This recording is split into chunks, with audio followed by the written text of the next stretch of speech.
Oh, Lucy. I made some notes on the old spreadsheet. Thank you.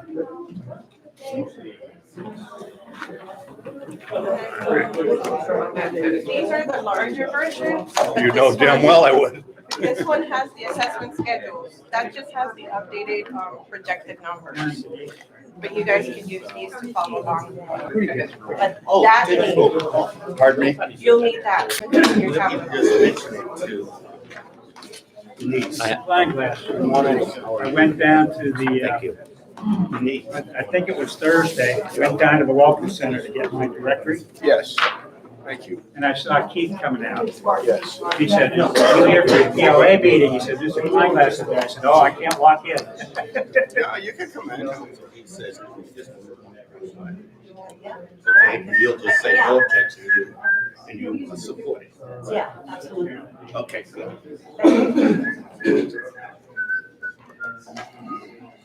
Andy? Yeah, she says she supports it.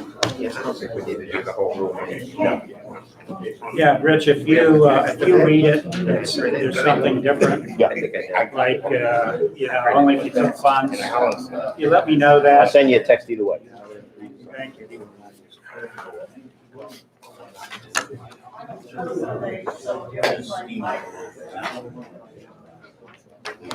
TV sound. Is it staying on a committee or? Yeah, he is. Last summer. Okay. Okay, I think we're ready.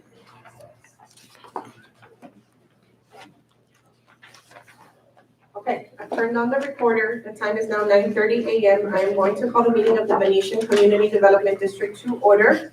Today is Monday, June 7th, 2021. First item on the agenda is the call to order / roll call. Those supervisors that are present are Rich Rocco, Steve Kleinglass, Richard McCafferty, Ernest Booker, and Carl Shorban. On behalf of District Management is myself, Belinda Blandon. District Council Andy Cohen is present. District Engineer Rick Schabager is present. General Manager of the River Club Denise Payton is present. Field Manager Keith Livermore is present. We also have John Tolbort, Senior Field Services Manager, along with Brian Schwab, Senior Field Services Manager, present as well. And for the record, we do have audience members present.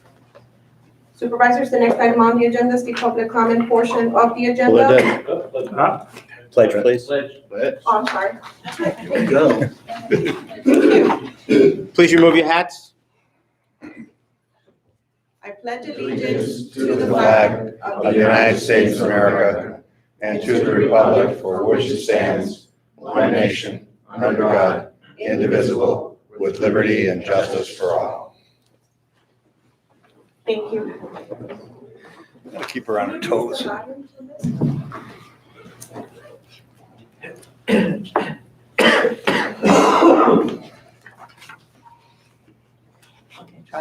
Okay, that's better. Okay, so moving forward, supervisors, with our agenda, the next portion of our agenda is the public comment portion of the agenda. Ladies and gentlemen, as a reminder, we will limit public comments to 3 minutes per person. Our first speaker is Anthony Parati. Mr. Parati? Good morning. You excuse me from not standing, but I am partially disabled. Close microphone, close. Speak into the mic. There you go. I say I'm partially disabled, so please excuse me for not standing. It is with a profound sense of disappointment that I rise today to talk about May 11th. It was a stunning and a disaster. May 11th marked almost 2 years from the time this honorable committee appointed Jack Wilson as chairman to the pickleball court. For 2 years and $25,000 in fees. $20,000 in legal fees, $5,000 in engineering fees.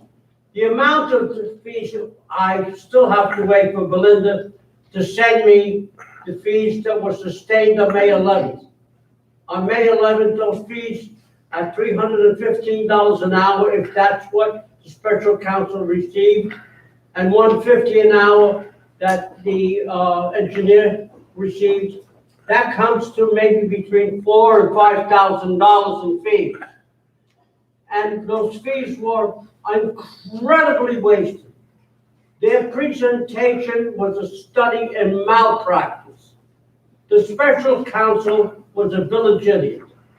As an attorney who has traveled all over the northeastern part of the United States, confronting hundreds and hundreds of lawyers, she was an absolute disgrace. She brought embarrassment to our profession. The engineer did not act as an engineer. He tried to act as a lawyer. And unfortunately, he said nothing. What they combined between the both of them, what they tried to do was to isolate me from speaking, as they did for almost 2 years. But that didn't work. First of all, they tried to claim that I was not an interested party. Well, that fell on deaf ears because the vote, as you all know, was 7-0. Not 6-1, not 5-3, but 7-0 that I should speak. I want to tell you now, we have to listen to what Martin Luther King said. He said, if we don't learn from the lessons of the past, we are doomed to repeat them. You have to learn now, today, after you wasted $25,000 of our money in the pursuit of a death wish, not to ever do this again. Then there can be no excuse for you not listening. I personally, and I will not name names, spoke to 2 of you to try to give you a heads up in advance as to why what you were doing was in violation of the settled law of Florida. And you wouldn't listen. And today you still might pursue a death wish by forcing us to accept a dog park. You must understand one thing.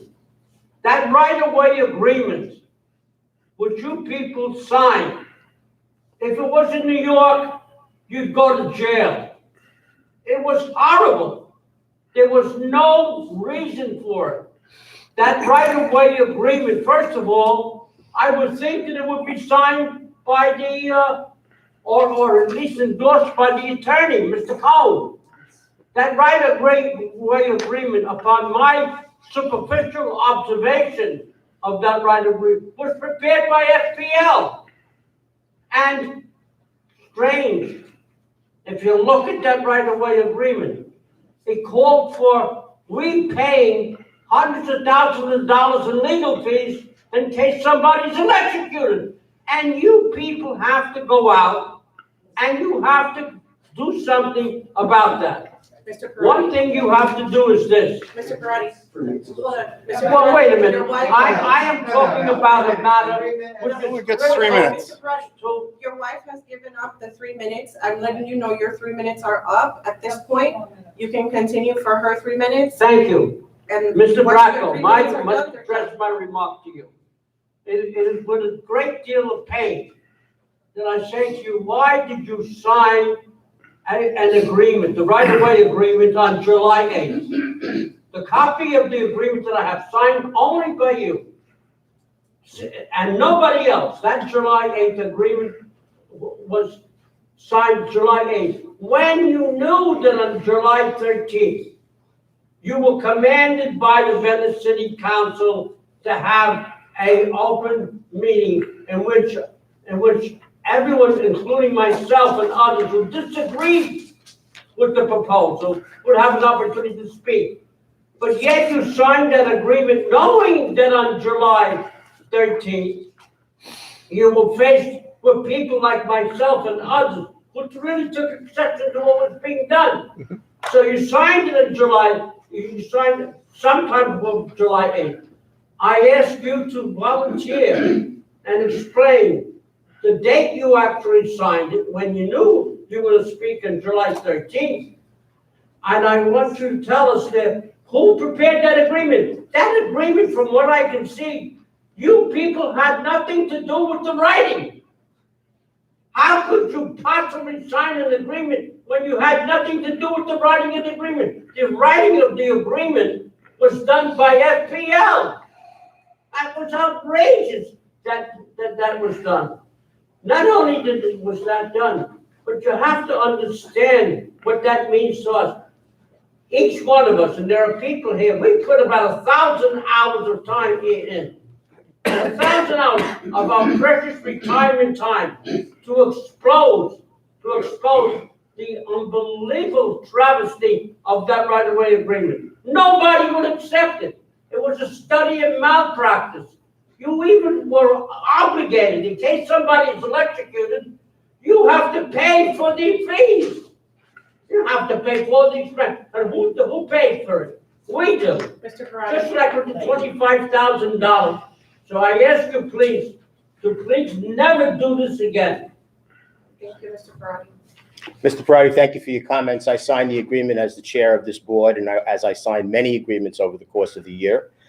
Certainly, the folks that you represented presented a very strong case. You won, we lost. That's kind of like the American way, Mr. Parati. The purpose of using that area, as you well know, was to possibly put in 4 pickleball courts. That's a dead issue at this point, and we're going to move forward in another area, possibly. But I thank you for your comments. Thank you. Our next speaker is Bill Sorrow. Bill? Want to come up here? Want to come up here? See? Okay, all right. Good morning. Good morning. Hey, Bill. I was also at the May 11th meeting at the city council, and it's just a perfect opportunity to come together to work towards compromise. We're neighbors, we're friends, we're property owners in this beautiful community. We need to work together for a common goal. I think that somewhere along the line, the board may have gotten lost with their fiduciary responsibility to make sure that we're spending money for the right purpose, for the right thing, for everybody concerned, as opposed to falling to the will of a few minority. There was a lot of work that was done on the part of the board and the committee to study pickleball and dog park, a lot of work. But because there was a lot of work for 2 years doesn't necessarily mean that you came up with the right answer. The city planning commission denied it, the city council denied it. Now it's time to come together, work towards a compromise, be neighbors, be friends, and I hope this is the last time I have to address this. I'm done with my 3 minutes. Thank you. Thanks, Bill. Thank you. Our next speaker is Tyler Cassell. Can I speak without the microphone? I can speak nice and loud. Good morning, everybody. And I made a presentation at the May 11th meeting, which you know. You guys, as Rich said, you guys lost. 6-1. Well, the one was Brian Kelly. I went up to Brian Kelly when everybody else was leaving the room, and I said, you know, Brian, I said, my wife and I walk around the community in the mornings, you know, for exercise because of COVID. So we walk around, we ask dog owners about a dog park. And I'll tell you, we were very surprised about what the dog owners said. We asked them, would you go to a dog park? Most owners, probably 9 out of 10, said, no, we wouldn't. We asked them why, and they said because they were afraid of vicious, unfriendly dogs. Fleas, ticks, worms, skin disease that other dogs might have. Other dog owners who didn't police their dogs, they didn't know where they pooped, so they couldn't pick up after the dogs. Also, they didn't want their dogs rolling around the grass where other dogs have defecated, urinated. And one of the big reasons was they get their own exercise when they take the dog out. If they didn't take the dog out, they'd be sedentary. They wouldn't have their own exercise. These guys will not go down to the dog park no matter what you do, because it will deprive them of their exercise. Brian told me he has 4 dogs. He would not go to a dog park. Why? For the same reasons that I quoted right now. Dog parks aren't that popular. Look at Milano Dog Park. You hardly ever see a car in there. Go down to Woodmere. I've been there several times looking. You hardly ever see a car down there. And that serves thousands of people in the South Venice area. Well, where are we now? The plan is dead. We hope you don't pick it up, because if you do, we've got our list, our database of 161 names here. We have their addresses, we have their emails, we can send out an email blast, we can summon them put them in these chairs instantly. We can put another 50 on it, online. We can put them downtown. So please, don't do this. Put your money into something else. Put it into the tiki bar. You're building a new tiki bar. Great. Put it into fixing up the roof to the sales office. What you should put it into is buying the sales office, because if you don't, the consequences of not buying that are very great. Medical building gets in there, you're gonna sit in the line of cars, 6, 7 cars waiting to get in and out of there, and you're 50 feet from your own gate. You're gonna regret that for the rest of the time that you live here. If you want me to make a PowerPoint presentation and present it to you on why we should do it, I'll be happy to do that in my own time at no cost to you. Again, the cost of not doing that is too great. We're all a family here, at least I think we are. Denise provides opportunities for us here. I had lunch at the yacht club a week and a half ago. Keith, when you call him on the phone, he responds like that.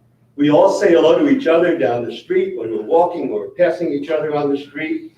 We eat together, we go to the restaurant together, we're all family here. So keep in mind, good parents, you're like our parents, all right? You are our parents. We put trust in you. You're supposed to take care of us. Good parents don't hurt your own kids. You don't hurt people like you were going to do down at Bizarro. Keep in mind, somebody up there should make a motion to write a mission statement if you don't have one already. And I'd like to hear that at the next meeting. Thank you. Thanks, Tyler. Our next speaker is Debbie Garrity. Debbie? Good morning, everyone. How are you? Hey, Debbie. I am a verbal activist in the community, maybe advocate in the community. Let me back it up a little bit. One of the questions, I was also for 7 hours at the pickleball and dog park meeting downtown. One of the questions that Rich Patero asked is, why is our community so divided? And I think it's a really interesting question, and you as the board have absolutely I don't see you as parents, I see you as the governing board of our community, which is what you are. And that division, if there's any way to close the gap, I want to share with you a book that, if you have not read it, was part of my training throughout my career, Good to Great, by Jim Collins. And it talks very much about setting standards. And I think there's so much minutia and so much stuff that goes on within our community that it's hard to see the forest through the trees. And those standards, I've asked Mr. Bracco, I've asked the board, is it, and let me, if I will, really quickly within my time frame, when we drive into the community, is it acceptable that the columns that the lions are sitting on are full of cobwebs and bugs, and that the front fountain area has dead flowers? I personally don't think that that's acceptable. Is it good or is it great? To me, that's mediocre. Our food. I had a good breakfast yesterday morning here. I wouldn't say it was great, but it was a good breakfast. I had a lovely conversation with the chef. Then we ate Memorial Day. We had dried hamburgers, runny potato salad, cheese at the end of the table that wasn't melted. It's not good. It's not great. It's mediocre because it's inconsistent. Our tennis courts. Alan Lands and his team have knocked themselves out the past 4 months. Obviously, you'd have to be under a rock not to notice that we have issues at the tennis courts. Are they great? No. Are they mediocre? I would say mediocre, and I think that the tennis committee would agree with that. Our pool area, I sent pictures recently. There was a real estate agent that was showing our amenities. There was a Dairy Queen cup laying on the ground. There are weeds coming up through our beds. The tile is dirty. There are branches, stains on the pool decking. Is it good? Is it acceptable standard, or what are we looking for?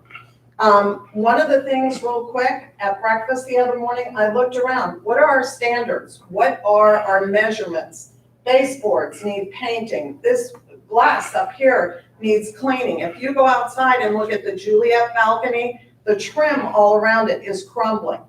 You need to open your eyes, get outside of the minutia, which we're all struggling with all the time, and look at the big picture. Do we want to be mediocre or do we want to be great? And I would advocate great. Thank you. Thanks, Debbie. Our next speaker is Jill Pizarro. Jill? Morning. Do you want me to use the microphone? Okay, got it. First of all, actually, I just want to maybe build just for a moment on what Debbie said about, we moved here because it's a great community. It had so many things that we were looking for in a community. And I think that's evidenced by how many people have been wanting to buy in here, even though, you know, the real estate market is off the chain. You know, we got 1,400 homes here. I think there's one currently for sale. What I want to focus on this morning, though, is, you know, the way our budget is built. I sent you all some questions over the weekend, and actually I have one more. I would encourage you, between the time today when you approve the trim budget and when we actually go into budget hearings, to dig a little bit deeper. I think I've been telling all or most of you for the times I've been standing in front of you that we need to understand what each of our amenities is costing us. You know, I think the first time I stood up, I said, look, tennis and fitness together is costing us $250,000. Not saying we shouldn't spend it, but let's understand, if we need to understand what we're spending, because otherwise, how do we understand if we're getting correct change, right, for our residents? So I'd encourage you in the ensuing couple of months to look a little bit, one level deeper, especially on the River Club, what are our amenities costing us? I can tell you that off the top of my head, but you know, I would maybe just point out consistently with the restaurant, we have lost a budgeted loss of over $300,000 a year. Certainly for the last 5 years, it was close to $400,000 in the last full year. $385,000, I think, was the budgeted loss. I don't think we have to accept that. I think certainly with conditions having changed around us, we have a very captive audience in an area that's built up. I think people are going to love to have a place they can go to. I don't think they love to come to it now. And I think we should not look at it as we just have to accept a 50% loss on the restaurant. I think we should look at it as an opportunity for us at least to try to break even. Final two points. I think you all have my questions that I sent to you. I wanted to add one more. I was mentioning to Kyle Nelson from Vesta this morning. Line 45, excuse me, on the River Club budget is employee meals, $23,000. I was at the budget workshop where Denise mentioned, I think you try to use, you know, if there's food left from meals, from resident meals, you try to use those for employees. In my head anyway, as a finance person, we've already paid for the cost of goods for that and the labor. So if we're being asked to pay another $23,000 on top of that, to me, residents are being charged twice for employee meals, unless that cost is for meals when, for example, the restaurant is not open. So I'd like a little bit of clarity on line 45 on the River Club as well. Are we also paying for things beyond, what exactly is the $23,000 for? I still don't understand it. Thanks. Thanks, Joe. And our final speaker, Ted Markasian.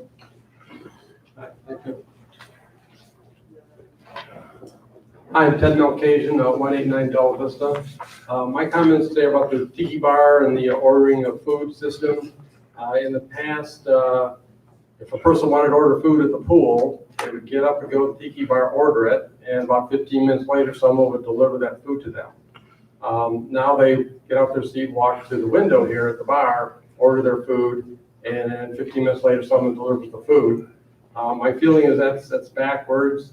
All last year, my wife and I went out many times to restaurants, outdoor eating, and you go to these outdoor restaurants on the deck, you have a barcode, and you swipe your phone on the barcode. Not just look at the menu, order the food, pay for it, put your phone number in. 15 minutes later, they would text you, your food is ready. Come up to the window and get the food.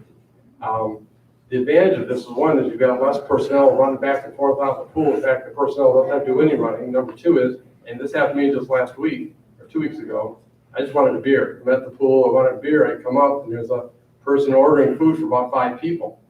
And each order was specific, no pickles, extra cheese, no mayo. And I'm like, I just want a beer. And I'm standing behind the person, I'm thinking, what, that's what made me think of it. It's like backwards. She should have already had the food ordered and had it ready, so I could just walk up and get a drink. I have mentioned this to the people on the facilities committee, and I hear now that they're thinking about it, and I just highly encourage that is the form of ordering the food that people should do. They still are only getting up once off their seat instead of getting up to order, they're getting up to go pick it up. And if you want to save on trash, have everything to go, and they just empty their own trash and put it and throw it away. And finally, once I've got some extra, and I do agree with the first couple of speakers that I'm glad pickleball is dead and hope it stays dead. I don't play, and I don't want to play, and I don't want to pay for it. But the people that paid for it that want to play, maybe it would have gone a different route. So it would have less resistance. Thank you. Thanks, Ted. Just for your own information, we have discussed various ways of coming up with a more efficient food service out there. All of this is brought about because of a lack of help, as you know. Well, Simply can't get enough people. And But we're looking into alternatives. as a second comment, much later on in the agenda, I'm going to speak about the Tiki Hut, and I think there's some exciting news to share. Thank you. There being no further public comments, we're going to close out public comments. Just before you close out public comment, I'm going to give these to Mr. Booker. This is where to play pickleball. I got these right outside City Hall at the information desk. We want people to play pickleball. I'm going to give these to him. Thanks, Tyler. So he can be a liaison with the team. Thank you. We're going to move forward with the agenda with the district engineer staff report. Rick?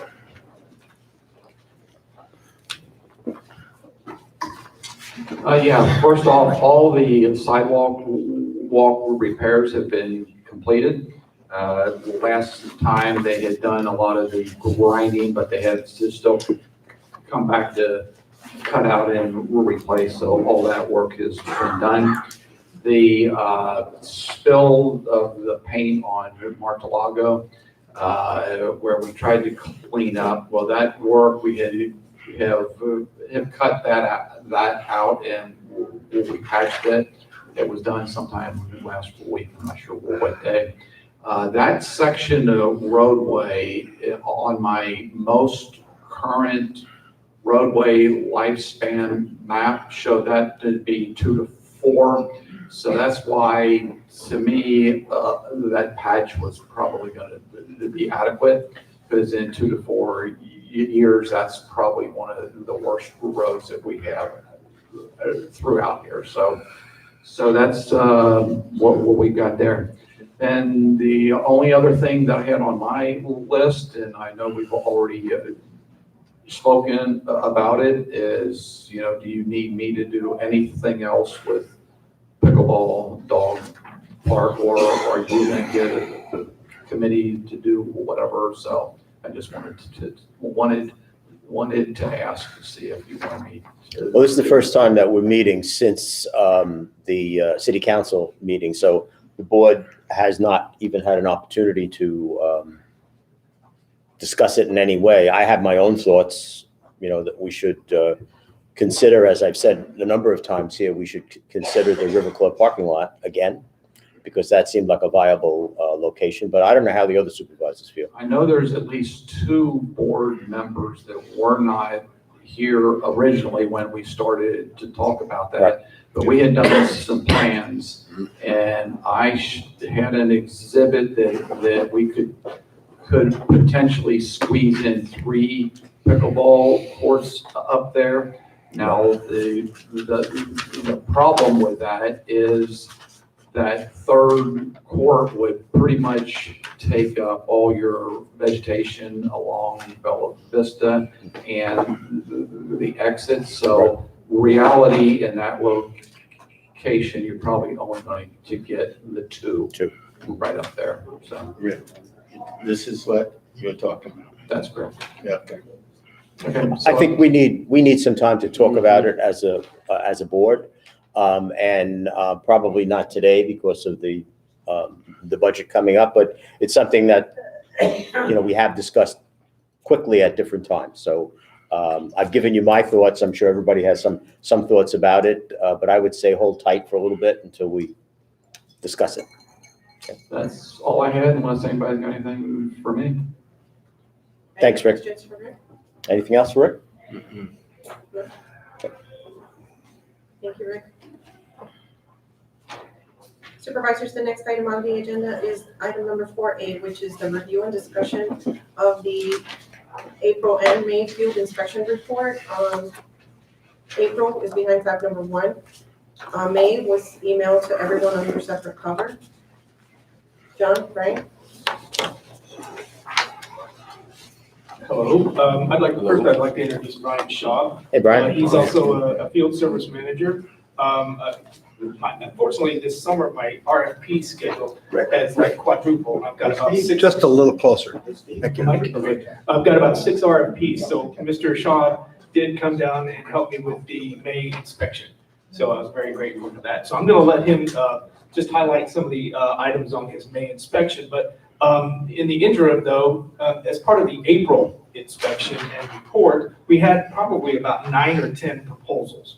And I've reviewed them and I've initialed them and I've sent them to Carrie and Belinda for approval. The only concern that I had on most, and a couple, 2 or 3 of them are right here as soon as you come out of the gym, and there's 2 beds there. We're working on that area to kind of finish it all off. And then on the roundabout right here, the small roundabout, that's the only proposal we did not get because I believe LMP is having a difficulty finding the Alamanda that we to match what we have there. And so we still don't have that proposal. The only other concern that I had with the proposals, there's probably about 4 or 5 sod replacements in various areas. Kind of think the price that they've given us is a little bit on the high side. It's $150 for removal and replacement of new. And so I can kind of understand that price on a very small job, but if we add all these jobs together, one of them is quite large. It's you've heard me talk about in the past, the 3-point intersection by the guardhouse. Oh, is that the one at Treviso and Benito? No, it's Before that? It's Pissarro and Oh, Benito. okay. We already had a proposal for this turf between the sidewalk and the roadway, very small, 400 or 500 square feet. However, they did not include the area on the backside where the golf cart and the sidewalk intersect. And it's quite a lot of square footage back here. It's probably about 2,700 square feet.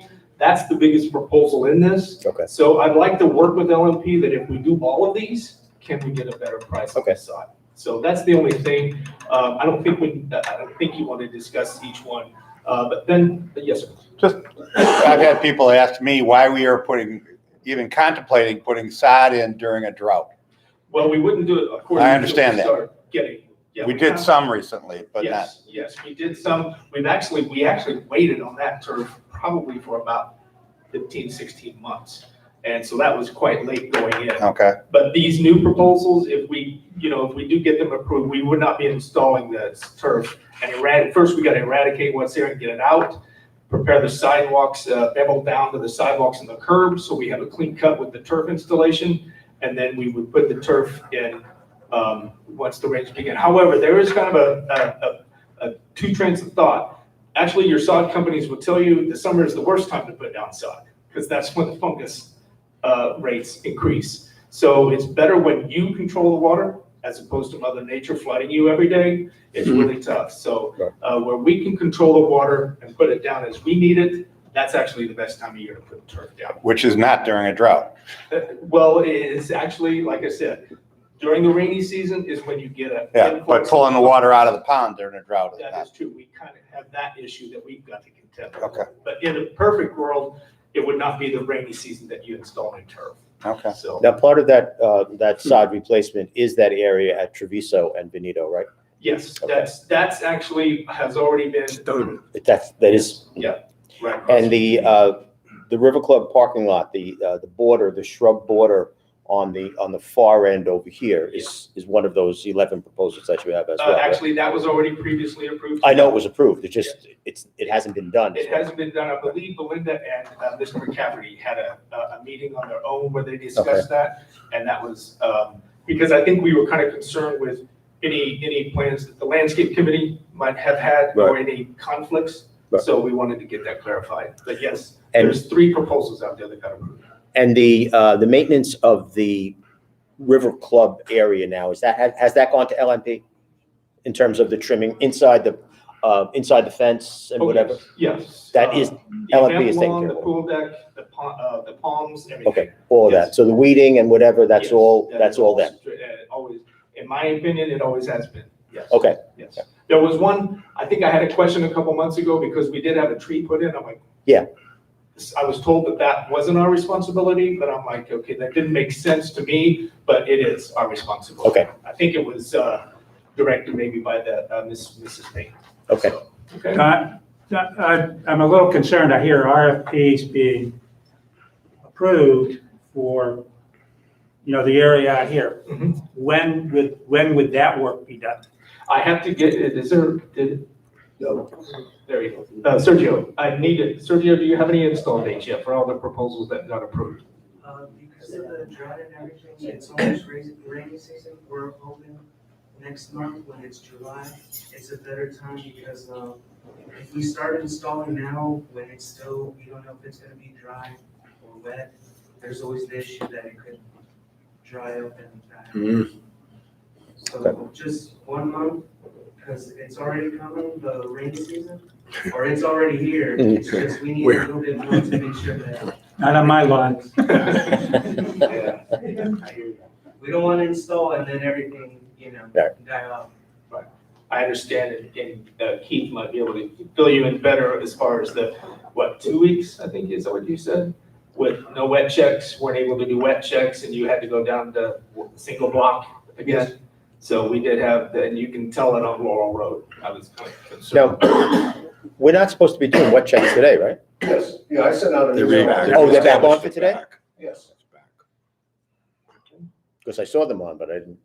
yes. Yeah, we turned it back on for Monday and Thursday. I only got back this morning. I've been away. Okay, I'll turn it over to Mr. Shaw. Welcome, Brian. Thank you. I did the inspection on May 24th. Other than the irrigation issues that John just went over, the beds around the River Club and at the main entrance need to be detailed. There's tall weeds, mist pruning, plants growing onto the structures. And there's some dead material, especially the orange birds back in the back corner of the pool deck. We have vines property-wide. They are all over almost all hedges, especially in the cul-de-sacs. They need to be removed at ground level, so not just trimmed off with the hedge trimmers. And then in the east, the east end of Laurel Road, outside the fence, they look like natural beds. There's a tremendous amount of debris buildup in there, including dead trees, branches laying on the fences, and things of that nature. They need to be cleared out. And those are the main things I saw in my inspection. I'd be more than happy to answer any questions about it this time. I think Brian might be talking though about the area outside the chain link fence that is actually the city. Oh, that's. The city responsibility. Oh, I'm sorry. Well, then I take that back. My apologies. I take any questions you have at this time? How are we doing on the irrigation repairs? I noticed about $3,000 again on our. That one, Ryan gets in touch with Keith, if there's any questions or concerns, Ryan, our irrigation tech's here today in case anyone would like to speak with him. It's just easier that way, he's the one that knows what's going on. Okay. We hear a lot about infrastructure in the news today.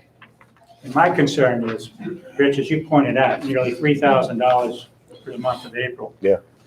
And I looked at the last reserve budget we did, and also our current budget year, 2020, 2021. We have about $25,000 for irrigation repair. I'm wondering if we're at a point where we have to rethink or review the infrastructure we have on irrigation, because these repairs seem to be getting us to end of useful life. So I guess it's an open-ended question. We'll get into the budget discussions, but I'd like to hear any learned opinion relative to the irrigation infrastructure. At another CDD, at another CDD up in Spring Hill, we are at that age of, I think they're 14. Sterling Hill is about 14 years old now. We were 100, with the exception of spray zones and rotor zones, which irrigate only turf. All of our plant beds and trees were all drip irrigation. And I really I hate that stuff. And because you don't know it's not working until you see viburnum hedges dying. And by then it's too late. So what we are starting there, we actually started last year allocating a percentage of the budget in the new budget to start redoing that irrigation system. And we, unfortunately though, there we do have our irrigation as-built. I worked for the developer when we built that place, so I kept them dear to my heart. And so at least we've got a head start there. We don't have any plans here whatsoever. And so one thing that I might suggest, in addition to putting some extra money for the redoing the irrigation system, is there are companies now, and a lot of irrigation companies will use GPS and create your as-built for you. They go around and they find a battery valve and they click a button and that sends the information. It locks in the location of that valve and it allows them to produce what's a basic irrigation as-built, but still, it's better than having nothing at all. Because one of the biggest challenges that we have is when a new company comes in and they go out to do their wet checks, they can't get a valve to come on and they have no idea where that valve's even located. And so the GPS, and it is a cost. I think at Harrison Ranch in Parish, I think we paid about 12 or 14 grand to get it done. Very large community, and it would probably be near that price for this community as well. But yes, I agree. There comes a time when drip line loses its shelf life and you just got to start replacing it instead of just repairing it. So you replace it with those little bubbler things rather than above ground things? Yeah, I've been trying to get that, like at Sterling Hill, where down the main boulevards. I'm like, take the drip out, let's do our spray zones, keep them separated. You still want to keep your sod separated from your shrubs and your annual beds separated for that, but separate zones with sprays. They've done that in a lot of areas on the golf course. Yeah, as they replace them. It helps water in fertilizers, it helps water in fungicides, insecticides. So, and a lot of stuff does require water to become active. Yeah, I hear you. I did it at my house, so I know what you're talking about. So, Mr. Chairman, is this something that we would talk about with your Finance Reserve Committee to take a look at? Very possibly, sure. Any other questions for Brian or for Sean? Might see Brian's face one more time. I got 6 more through August. Okay. So he might have to do another inspection for me. Okay. In good hands. Thank you. Thanks, guys. Thank you.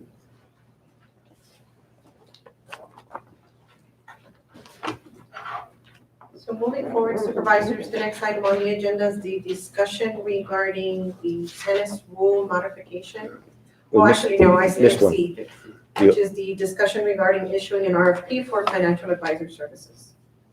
This, I can speak to this. It came out of the Reserve Finance Committee meeting, which is still ongoing. We'll meet again tomorrow to finish this up. What we'd like to do, as was suggested when we had the underwriter here, that maybe we should get a financial advisor firstly. And the chair of the committee, Cheryl Harmon, as well as Ken Smaha, have experience in this area, and they both reached out to financial advisors. So what the thought is to work with Andy and establish an RFP and select somebody that will head us forward as we continue to look at the refinancing of our bonds. So I felt that it should be presented to the board for a decision to issue that RFP, and that's where we are now. Let me just add, this is, I saw it on the agenda, obviously, but no one has discussed it in detail with me. It is not something that you're statutorily required to do. So that being said, if, you know, it sounds like a good idea that you may want to do. If you want to do an RFP, we can do something fairly simple, is what I'm getting to. We don't have to go through with a full-blown evaluation criteria and everything.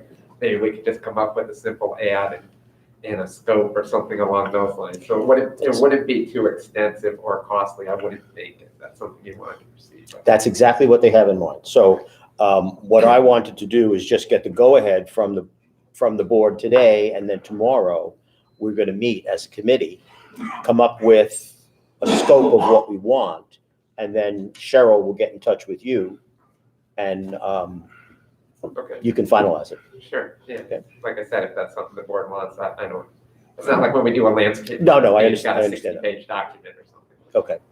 So is everybody okay with moving forward with this? Has there been discussion about how much money we're talking about spending, an estimate? Yeah, it's an estimate of possibly $10,000. Well, don't they? One of the get a jobs. Percentage or something? Well, That was my understanding in that field, but. the percentage kicks in with the underwriter. Wow. And there is a further cost. The initial cost could be about $10,000. But the exact number, I couldn't give you right now. I think we need to do some research on that as to the initial cost. I think there are people that will provide these services. It depends on the market. If you expand the market, we have a search market, then we probably could do a better job. Getting people to give us their financial requirements or whatever isn't going to cost us anything. So I think that we should proceed with an ad of some sort, call it an RFP or whatever, and that doesn't cost us anything except for the cost of the ad. RFQ. And then gather the information and then make some decisions at that point. Okay, again, but where would we advertise? I can see if we're just doing it in Venice, or we expanded it to go, say, East Coast, New York down. I mean, I can work with Belinda, but there's, you know, different options. Obviously, there's the newspaper, but there's also things like Demand Star, things along those lines. So, and if anybody has, I know you have some connections, so if you have any connections, then once we have a document, we can send it. Without a doubt. No, Cheryl, because of her experience, and Ken, because of his, have people that they've worked with over the years. And they've both contacted these individuals and had phone conversations about what they could provide and that sort of thing. So they have a couple of people, one gentleman in particular, who deals solely with governments and has a great deal of experience. In fact, he was involved here years ago when the initial bonds were sold in 2002. So yeah, so we would definitely encourage anybody. Oh, sure. Yeah, because if you can give me the name of somebody, sure, we can send this request to and get information back. That's all I'm asking to do. Sounds like a very good idea to me. I think part of the question is you're not going to fix it to the geographical area of Sarasota County. No. That's it. Oh, no. That's concern. No. That's I'm my not even concern. sure there is anybody, period, in Sarasota. That's his issue. Well, there's one gentleman, I believe, who lives at Sarasota National. Okay. But he's just moved there. And where he was before that, I don't know. But I think it was mentioned that he is local, but that's. I mean, a member of the committee reached out to me. I think I have one Leavenworth, contact from a prior CDD. I know Belinda's office relayed another contact. So any of these, you know, everybody's probably got one or two contacts if they have. Certainly we would, whatever document we come up with, send it to them as well. Sure. Okay, so is everybody okay with? We're not obligating any money. We're trying to understand what they're going to do for us. We're not obligating a dime. And different people might have different proposals. Like you said, someone might do it on a flat rate, someone might have a percentage. Who knows? I don't know. Right. But it's a direction that we need to go. And I think that was obvious when we had the underwriter here.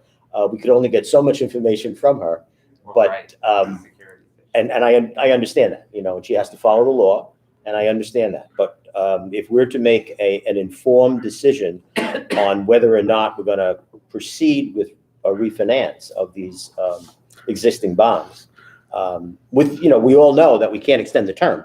That would be illegal to do. But we can hopefully get a lower rate. So that's what we're looking into. Yeah, I mean, if that's the board's direction, I'd be glad to work with your committee on coming up with that. I'll second the motion. Okay, so the motion would be to direct staff to move forward with preparation of an RFP. for Call it an financial RFP or an advisor. advertisement or whatever for a financial advisor. RFQ. Yeah, we could just call it competitive solicitation. There you go. That sounds good. Was that your motion, Rich? Sure. We'll beat you to it. Competitive solicitation for a financial advisor. Is there a second? Doesn't solicitation have another connotation? Any further discussion? All those in favor, please state aye. Aye. Any opposed? Motion carries. Thank you. Thank you. The next item on the agenda is item number 4D, which is the discussion regarding the tennis rule modification. Mr. Booker, you requested for this item to be added to the agenda. Yes. Hold on. The rule was recommended by the tennis committee, the racket sports committee, in conjunction with working with Charlie and Denise.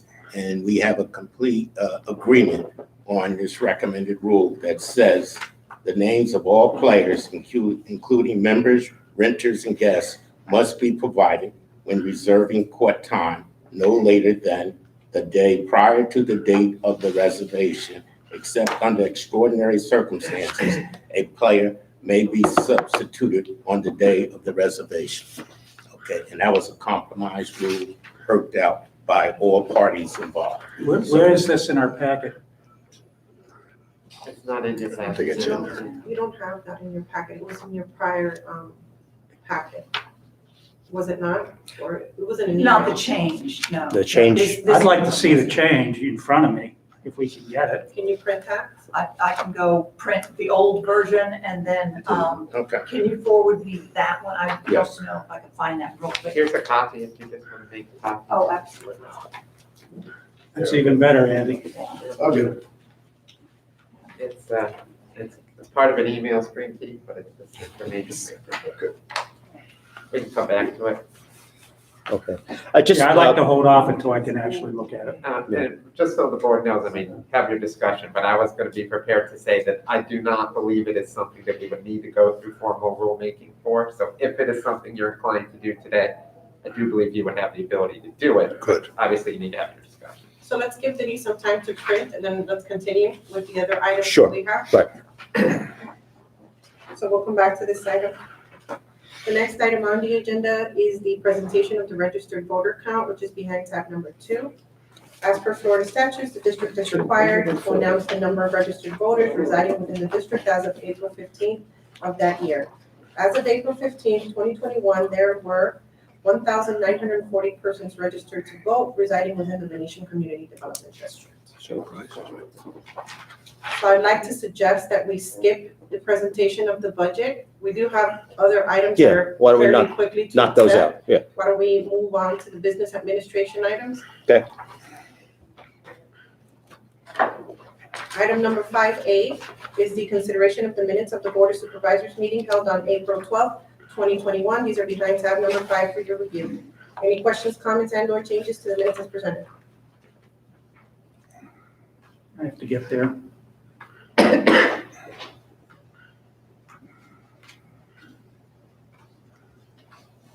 Make a motion. I second. I move Move to approve? to approve. Second by Rick. Any further discussion? All those in favor, please state aye. Aye. Any opposed? Carr, you in favor? I'm just looking at it real Thank you. quick. I apologize, because obviously I missed the final agenda with the tabs. Okay, So if you give me a minute. go ahead.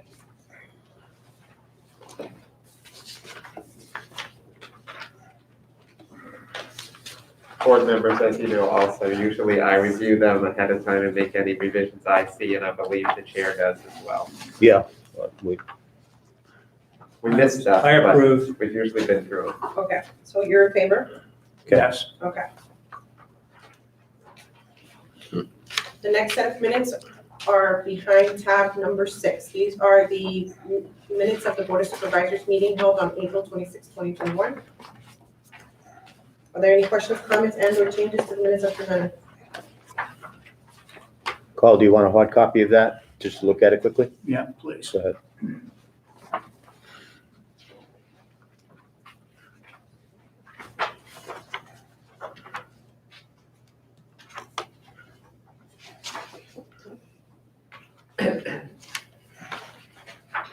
I'll move approval of these minutes. Thank you. Is there a second? I'll second that. Any further discussion? All those in favor, please say aye. Aye.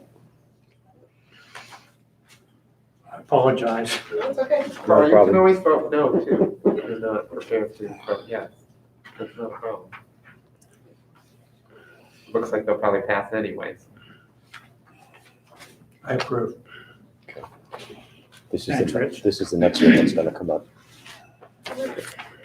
We now have item number 4C, which is the consideration, 5C, I'm sorry, of the minutes of the Board of Supervisors meeting held on May 10th, 2021. These are behind tab number 7 for your review. Are there any questions, comments, and/or changes to the minutes as presented?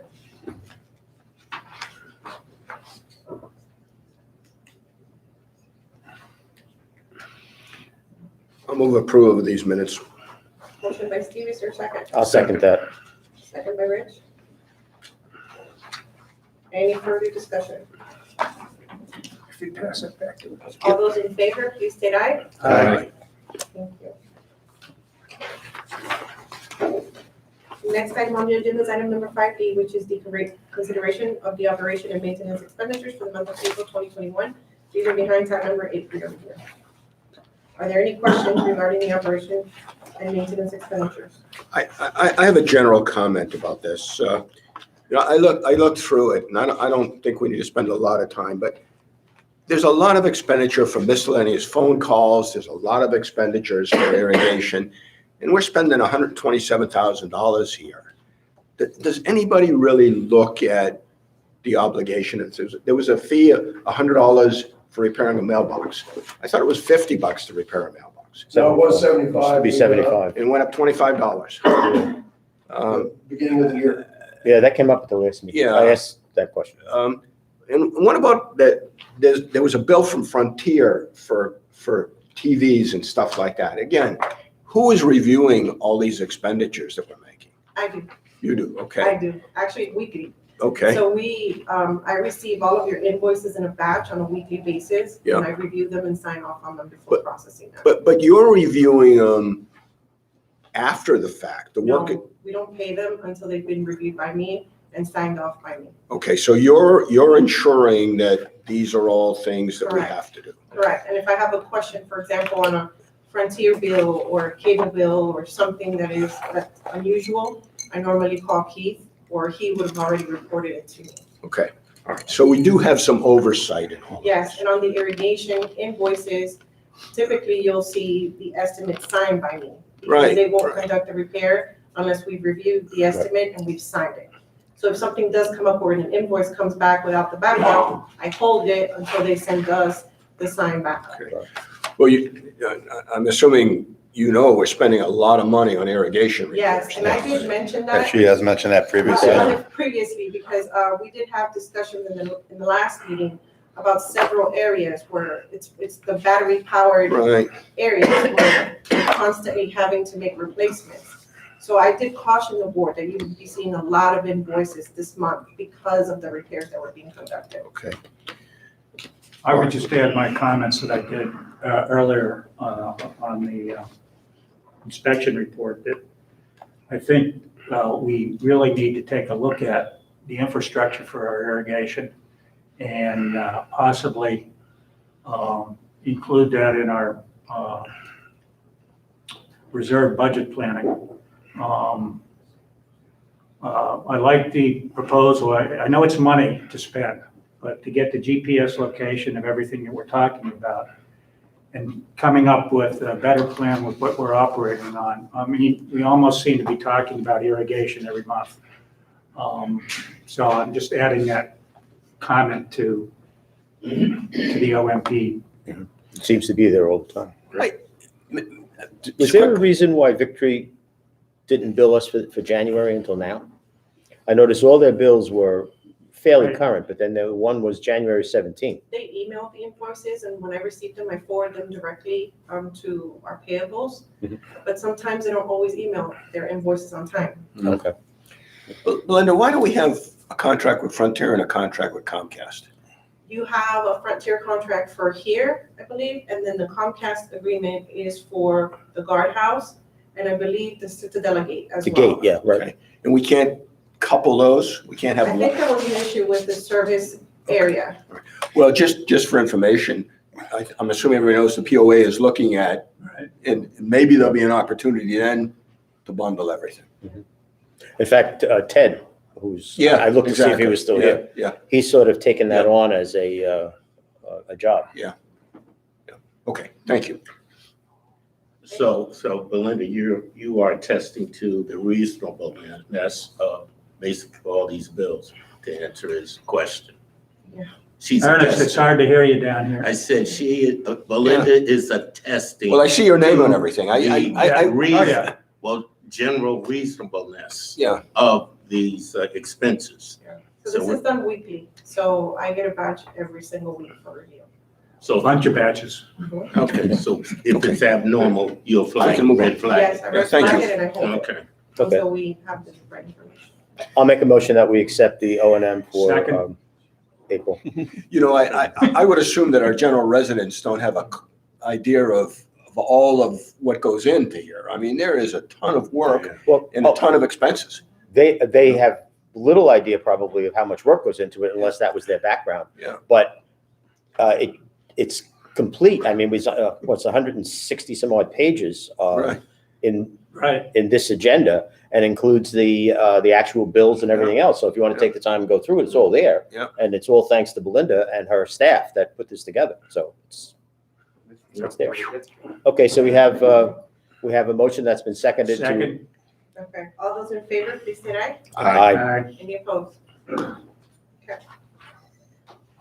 Review of the April 2021 financials. I didn't receive any questions other than one from Rick, which, yes, Leslie was gonna make the change, but we have some additional changes that we need to make for reserves. So she's gonna put everything all into the May statement. So she promised me everything would be done. That's the mulch pine straw thing? Yeah. Okay. Oh, the, It's still, Okay, that the pine 20,000. straw, that's why mulch is over 20,000. by Yeah, $20,000. I have some $83,000. other classifications that I'm working on with Jerry Jasper, so once we're done, everything should reflect in the May statement. okay. Any other questions regarding those statements? If anything comes up with the financials, we can always go into it while you review the budget, because the financial numbers are in the budget. I move we accept this as presented. Accept. Ernest, was that a second? Yes. Any discussion? All those in favor, please state aye. Aye. Okay, consent items, before we go back to the tennis rules. So we do have 5 consent items for your consideration. The first one, these are all behind tab number 10. The first one is the Fitness and Pool Advisory Committee meeting minutes of March 17th and April 21st. The second one is the Racket Sports Advisory Committee meeting minutes of April 6th, April 26th, and May 10th. The Social and Dining Advisory Committee meeting minutes of April 14th. The Reserve Advisory Committee meeting minutes of April 19th, and the Facilities Advisory Committee meeting minutes of May 3rd. And lump them all together? Lump them all together, motion to accept. I'll make a motion to accept. Second. Second by Carl. Any further discussion? All those in favor, please say aye. Aye. Aye. Mr. Kleingeist? Yeah, aye. So we're done with our consent items, and now we're gonna go back to the tennis roll.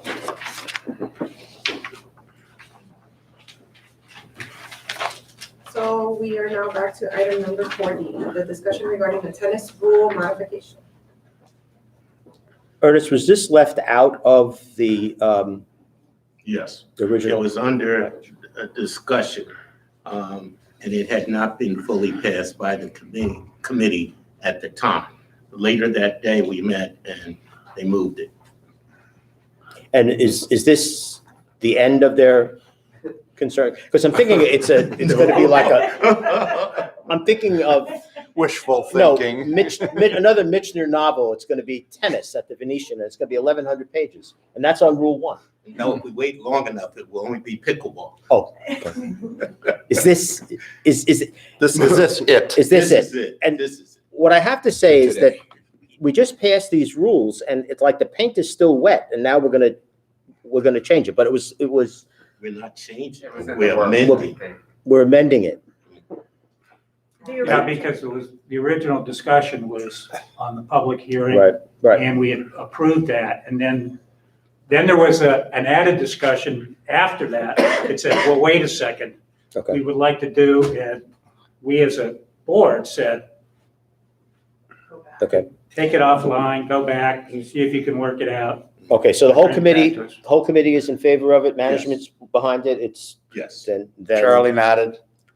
Charlie. Charlie as well as Denise. Then I'll make a motion that we accept Second. this modification. Second.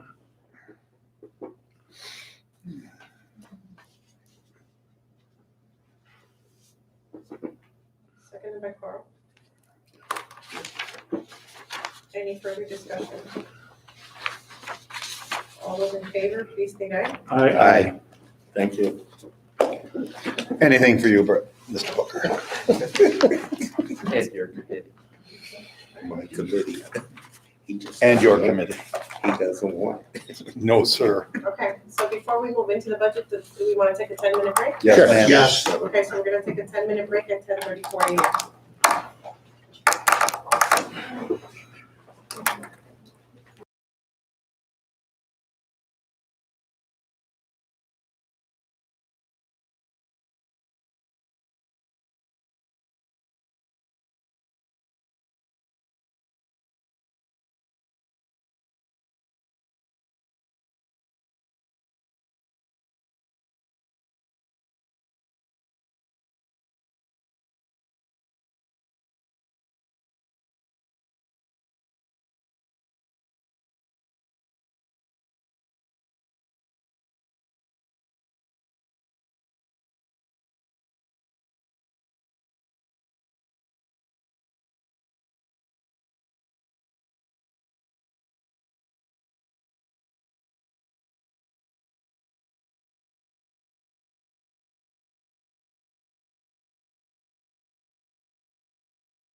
Okay, and we are back on the record at 10:43 a.m.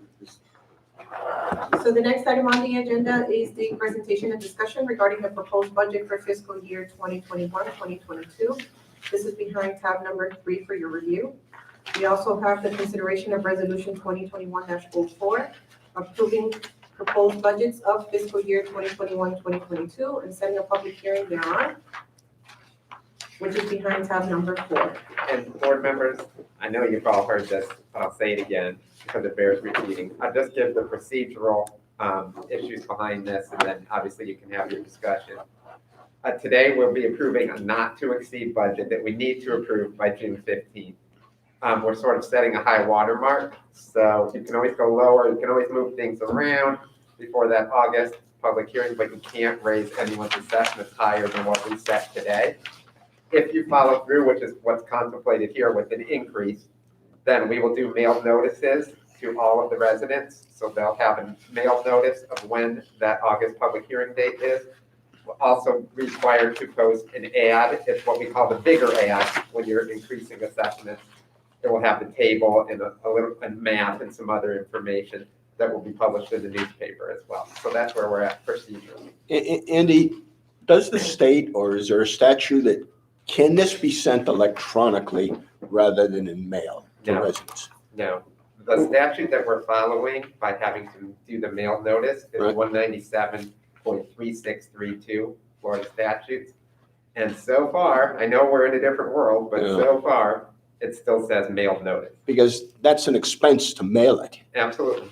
Okay. Huge expense. And the resident can't opt in or opt out, none of that. We Okay. gotta mail them a All right. notice.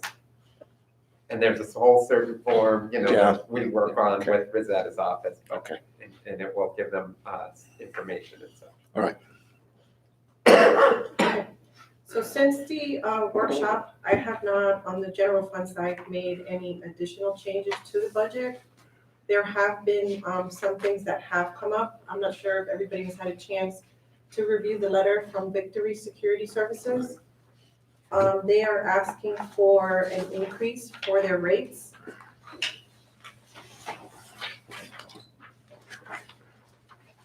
Does Keith have any more information from them about what kind of an increase they're looking for, Keith? It's right in front of you right there. Well, there was no number. Yeah, it's on the second page. Oh, duh. Their new cost in comparison to what we are currently paying is about a $65,000 increase.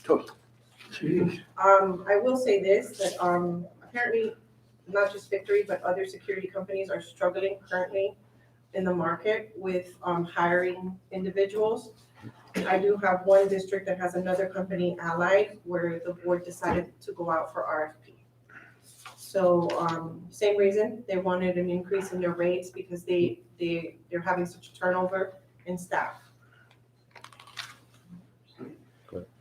Now, their, $55,000 is a huge increase. Yes, it is. It is. their So we contract, did ask for a market analysis, which they can provide.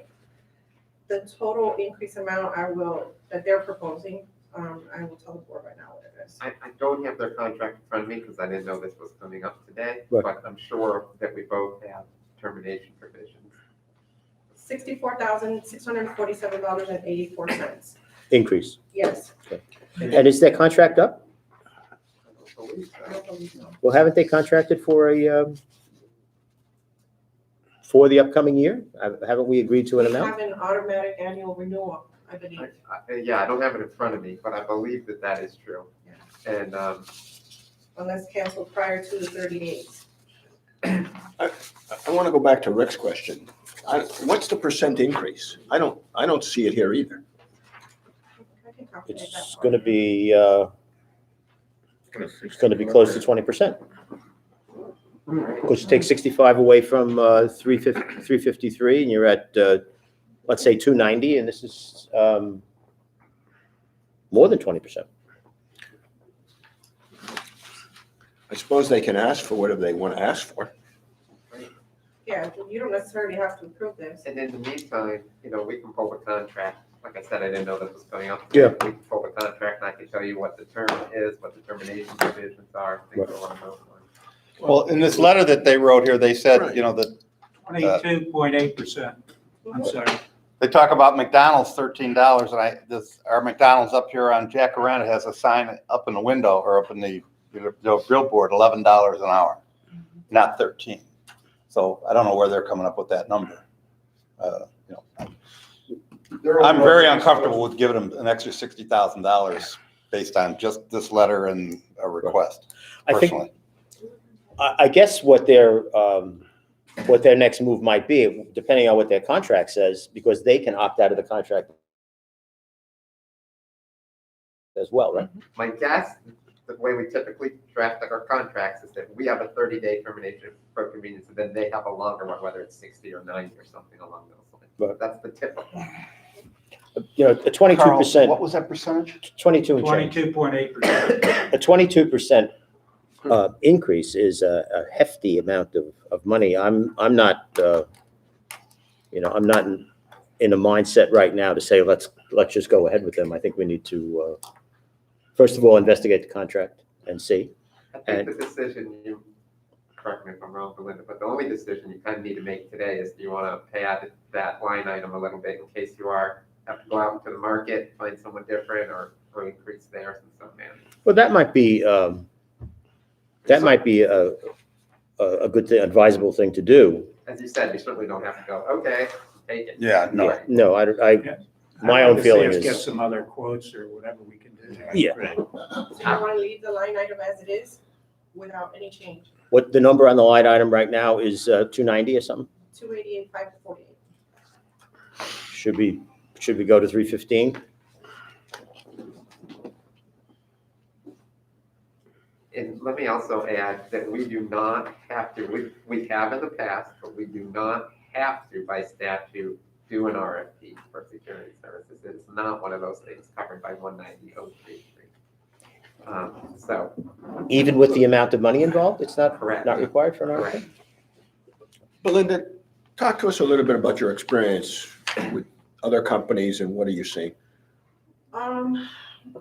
There's one district where we underwent the same situation with the budget.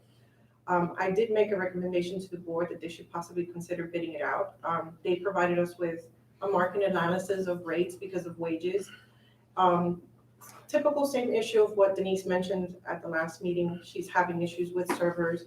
They are having the same issue. Allied, for example, I think they advertise, I don't know how many openings they have.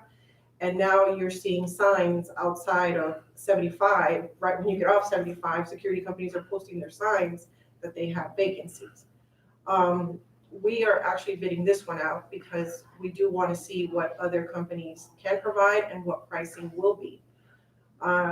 Victory, they've maintained their rates for several years. They haven't really had an increase, I think, since Yeah, he says in the letter. Yeah.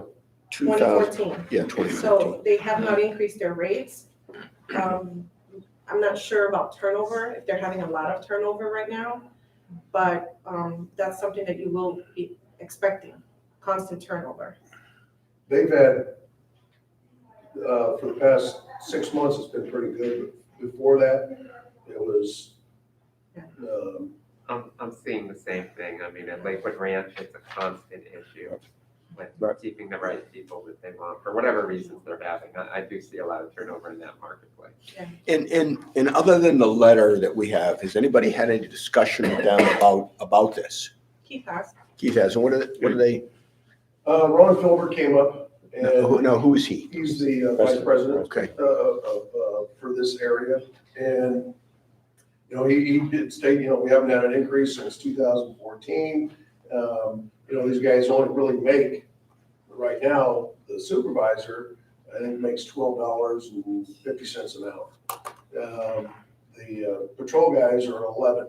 He said, we can't get anybody. And I said, well, probably, you know, at that price. And he said, really, you know, this is really the only place right now. He said, I'm knocking on wood. It has a full staff. Everybody else, he said, I'm stepping in, the president is stepping in and taking shifts because we can't get anybody. And so us not having an increase, we're losing money here because we haven't increased it since 2014.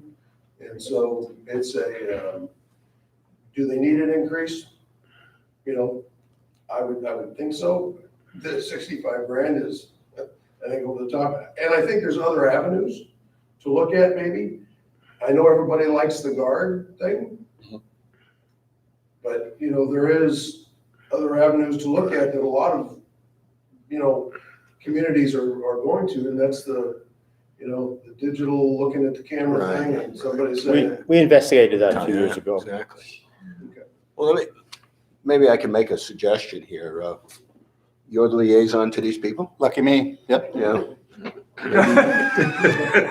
Perhaps you and Keith should have a discussion with these folks and see what's going on and come back with a reasonable recommendation. I mean, if it's true they haven't had an increase since 2014, it probably is valid to give them something, but I think 22.5%. Well, and I'm certainly willing to do that, and I think we should do that. Yeah. I did investigate the Enviro Right. system a I couple remember years that, ago, if yeah. you remember. And the net result was there was really no savings to us at all, and we lost a lot of the things that our people really like. So I don't mind doing that again, but there's certainly not time to do it between Right. now and August. I'm not advocating that. But how about a bit of a compromise? When Rich mentioned $315, that's a $26,452 increase. That's $19 a family here. Okay. And what percentage is that for them? What does that come out to, percentage increase? Well, it'd be about 11% increase. It'd be half of what they're asking for. I personally, I would be comfortable with Right, that. I would too. Not, you know, I not, don't love it, but I could. and as we do more investigation. Yeah. And I think it's probably pretty evident that this is the market we're trying to compete with. And so I'm for one comfortable with that. Okay, so where we go? Rick and Keith are gonna speak with Well, that would be my suggestion. Ron or For whoever. sure. Yeah, and I trust, I mean, you've had a good relationship with them. Yep. Yeah, Keith more than I, but yeah, and then, you know. And Andy's gonna. And I would like, Carl, you had mentioned, you know, the phone Right. entrance thing. If you have any information on that, I'd like that too. I'll get some information to you, and I think Belinda also may have some information, correct? I do, this one's called Gatehouse Solutions. Yeah, I like that. Actually, why don't you send it to Keith, and then he and I can get together with them, see if they have that. That system is strictly for when you have a guard. Yes. Oh, I understand. It's not replacing a guard, but it's enhancing what they do. Right. If we're gonna look at this, let's look at the whole, not just the price for what we currently have, but what it will cost us. And it won't be in this year's budget. It would be next year to upgrade our system with the existing guards we have. I think that discussion was good about, that would be a nice feature for our residents. Yes. Yeah. Let me just add, Belinda sent me the contract, I'm looking at it on my phone. It looks like it's up October 1st of this year. Oh, it is? It's a 1 year with it was in October 1 of 18, or 1 year with 2 annual renewals, which would bring us to October 1, 2021. Okay. They have a 90-day termination, we have a 30, so it's as I guessed in that regard. So I understand, you know, the direction for Rick and Keith to talk to Victory, but are we still going to take a look at getting, you know, competitive bids? And I guess as part of this discussion, you're right, Rick, it's around 10 or 11%, 315, 317 somewhere. I looked at a 15% increase, that's $331,000 in the budget. But I guess part of my question is, what I'm trying to get at is, I don't know what the last contract increase was. Was it 10%? In 2014, did it cover 3 years? You know, I'm concerned that we're getting hit with big numbers all at once. And if this is a number that goes out for another 6 or 7 years, I guess I'm happy with that because it becomes a smaller increase. But this is huge just for this budget year. I don't know if I'm making myself clear. You're looking. Yeah, I think I get it. Yeah, I think that all is part of the negotiations that Rick will have. Andy, you said the third year of the contract expires this October? Yeah. So we're gonna have to redo this anyway. Yeah. Well, yeah, well. they may be willing to just do an auto renewal, you know, or something, but, right. Well, so maybe there's an opportunity for you to have a discussion with them, get us through the next increment here, and then look at what we do, you know, in a broader sense. Right. I mean, I love the idea of the phone thing, and maybe there are some other updates that we should keep pace with. I do think our residents like the idea of having a physical presence. Definitely. Oh, yeah. And the roving guards. In a roving. Oh, yeah. And So we've we been haven't through had that. any performance Yes, we issues have. with Victory, have we, Pete? On and off, but not consistently. Have we had any performance issues with them? Nothing that we haven't been able to nip in the bud right when it happens. Yeah. It's been good for the last 3 months, so we haven't had any real issues. Okay. We've had at least 3 months of peace. Yeah. I would recommend that We take care of it pretty quick. I'll recommend that we increase, that's line item 46, I believe, to $315,000. That is a approximately 11% increase. It's about $19 per home. And then we can investigate going further with Victory or other options. And we'll have plenty of time to do it before the next budget. I'll second that. Okay. So What's the number? 315. 315. If we don't need a formal motion, No. board directions, fine. I'll make the changes now since I have to work with them. I have, Oh, it's about $27,000 up. 26,452. Thank you. But you're still gonna talk with them, with Keith, to Oh, for see sure. where this Oh, goes? yeah. For sure. What was the 26,460? But I think this kind of shows good faith on our part, that we understand that they're in a bit of a bind, you know. 26,452. What does that represent? So Percentage-wise?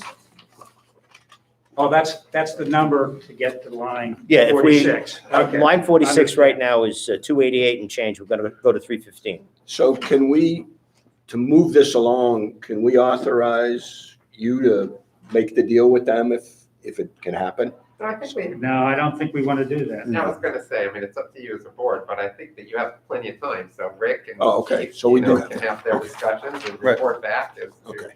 what they're able to accomplish or not. Yeah, we're not We can gonna- have a yeah. discussion. All right. This is as high as we can go. We Right. can go lower. We can back that money out, Right.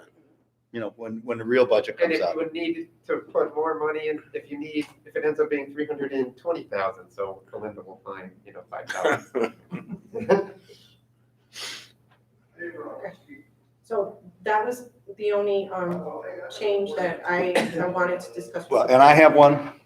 I had requested, and the board approved, on line 72, that we increase the replacement for trees and shrubs by $60,000 so we could finance the rejuvenation of Veneto. I think that money should actually have gone into the reserve. So what I would like to propose that we take that $60,000 increase out of the operating budget and put it into the reserve budget for next year, coupled with the 43,000 that's already in there. Line 72. Yeah, so take line 72 back to 20,000 like it, because you have to have money in your operating budget for when a tree gets blown down or bushes fail or whatever. And we were still gonna have that. But the more logical place for that 60,000 increase should be in the reserve fund. So And that way, also, if we don't spend it when we do the Venetia project, then it stays in the reserve where it should be in the first place for future projects. So reduce the 80, you're saying, reduce the 80 to 20. Back to 20, but then Belinda would have to go into the reserve account and increase And the put 60 reserve there. number from 43,000 and change to 103,000 and change. Okay. There's no additional money, it's just moving it from one place A to B. another.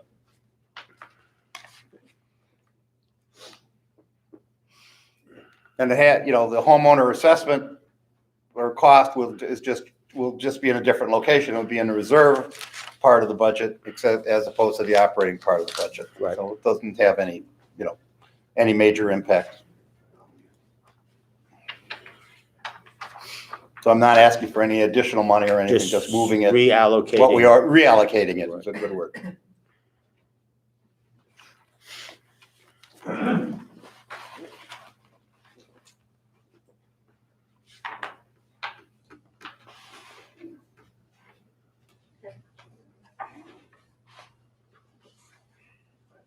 All right, what about irrigation repairs?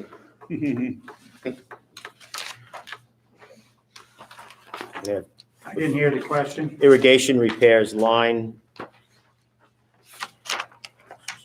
67. We're forecasting at 23, but we included 25. I'm not sure if we're gonna have any major breaks. It's something that we really can't foresee. Right. We should probably increase it. I would say probably maybe $30,000. But don't we have line 71 to kind of help us out if we need? 71 is landscape miscellaneous. Yeah. We can, yes. There's $6,000 there that if we, I mean, I know it's not supposed to go across, but, We can. I- We can leave it as is. I'd suggest we leave it as is for now. We did raise this I would support significantly for this current year from the previous year. Right. And hopefully we'll see some residual effect of all the money we're spent on irrigation, that we don't have to do the same thing twice. And I also know Keith now has a map of where various things are being done. So he has a much better control about whether or not they're coming back at areas. Am I not right, Keith? Correct. So, It's on my wall. yeah, So you feel comfortable with that the way it is? I do. Okay. I would support that. Any other questions on the general fund budget? Mhm.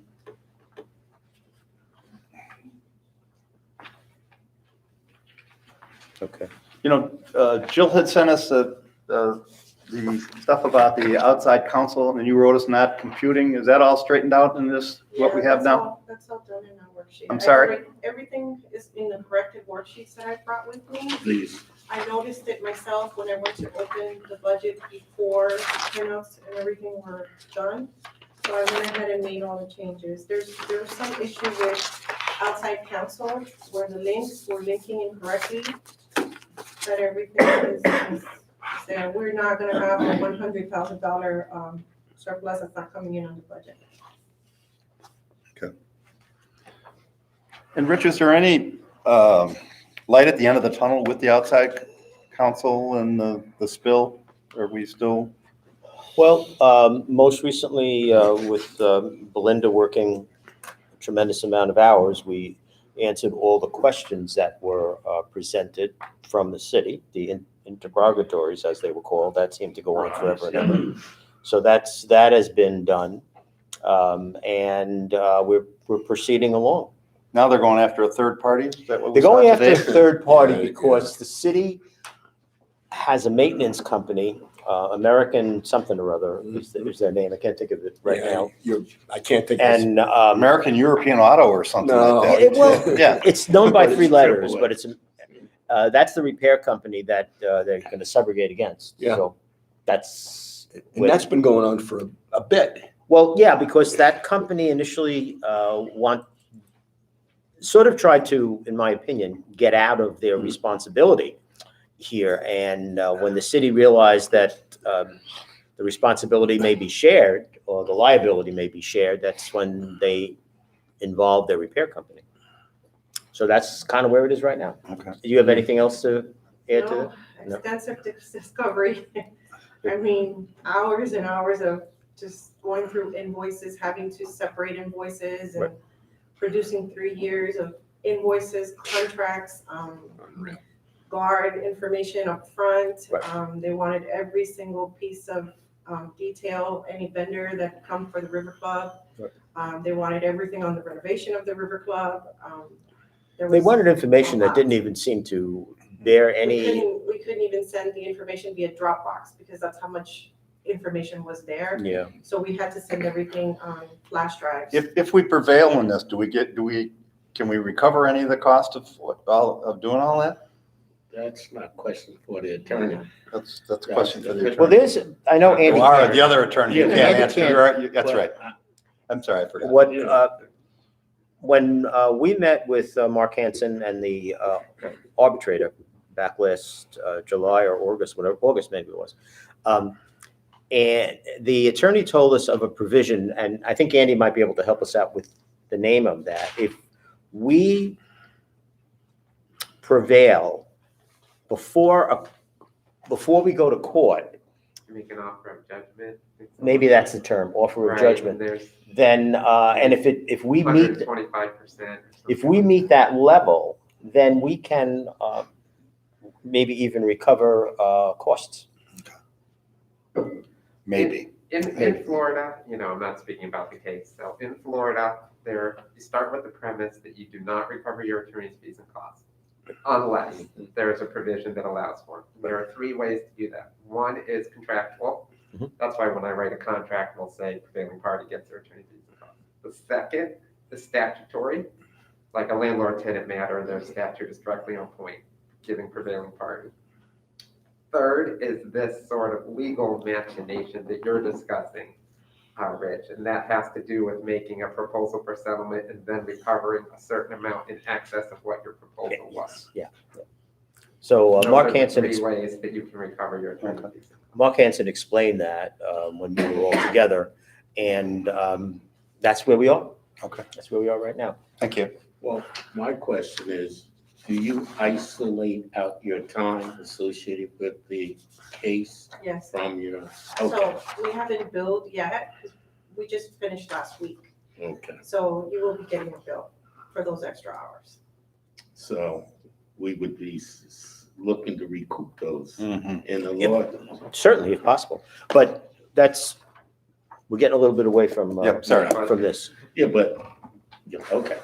Okay. As long as- Any other questions on the general fund before we move to the river fund? Okay. Denise, take it away. This is a trim budget. I don't have any changes. I believe you all received some questions from a resident. Do you have any questions? Speak up just a little, please. Do you have any questions for me? I don't have any changes on the budget, but you did receive some questions from Jill, a resident. So if you have any questions about that to me. The question about the contract, that's the cleaning service, right? That's the employee, rather. No, there are two contract services. There's one under salaries and benefits, which is line 30. Those contract services are your fitness classes, the instructors. Those are not employees. Okay. So this is the money that is for all of the fitness classes where we pay them. And their salary is $40 per class. So what this averages out to is 25 to 30 classes per week. And the reason this year it's so low is, if you'll remember, number one, we totally shut down, and when we came back, we did not do any of the fitness classes. And they very slowly came back with some outdoor classes. Now we have a few indoor classes. We still have a few contractor fitness people who do not want to do inside. They're still skittish about that. And Okay, so the number is the contract employees, right? yeah, contract services on 30 is really contracted employees. Okay. Yes. And that number hasn't changed from pre-COVID. Now that the classes do not have an extra charge to them, the numbers, when that first came about, slowly started creeping up in those classes. But then COVID hit and totally the bottom dropped out. And I would say for 8-9 months, there were hardly any classes at all. Okay. So that's why those are low.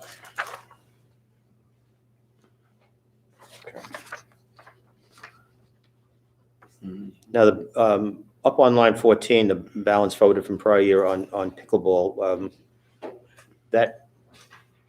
just remind me again how we're gonna move that $175,000. Well, you will need to amend your budget. Right. So I am going to prepare a 1920 budget amendment, Right. but only for reserve, because the auditor is requesting that we amend the budget because we spent on the general fund reserve because of the irrigation system more Right. than what was expected. So we do have to amend that portion. I am going to suggest that you do amend your budget to transfer that $175,000 to reserves. Okay. Makes sense? That's amending Yes. the 2020, 2021 budget. Correct. Okay. So if the board decides to move forward with the pickleball out here, it would then come out of that? They can decide whether or not they want to do it. I mean, at this point, I'm not sure what the status will be, whether or not the board is We going have to no move idea. forward or not.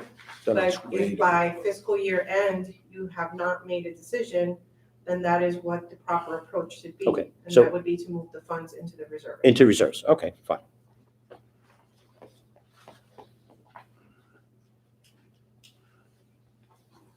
Any other questions for Denise? On the budget? Changes?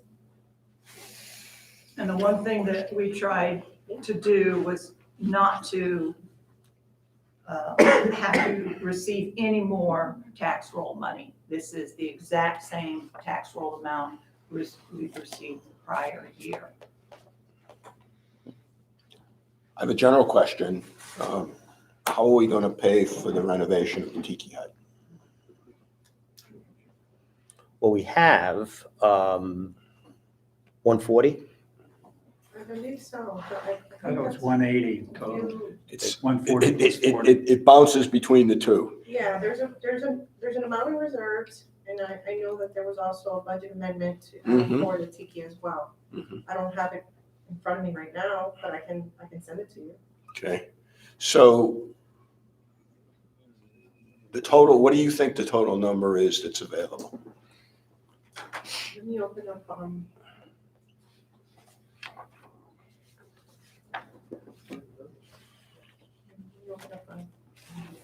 the prior amendment.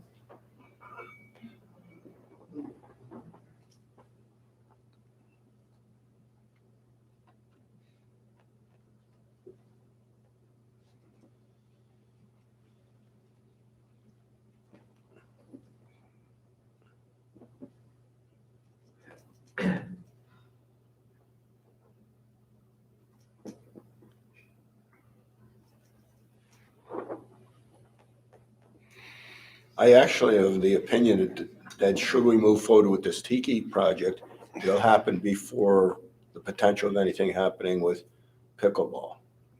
I would think so. I would think so. Yep. And later on, I've got some more details that I want to share with everybody about where we are with it.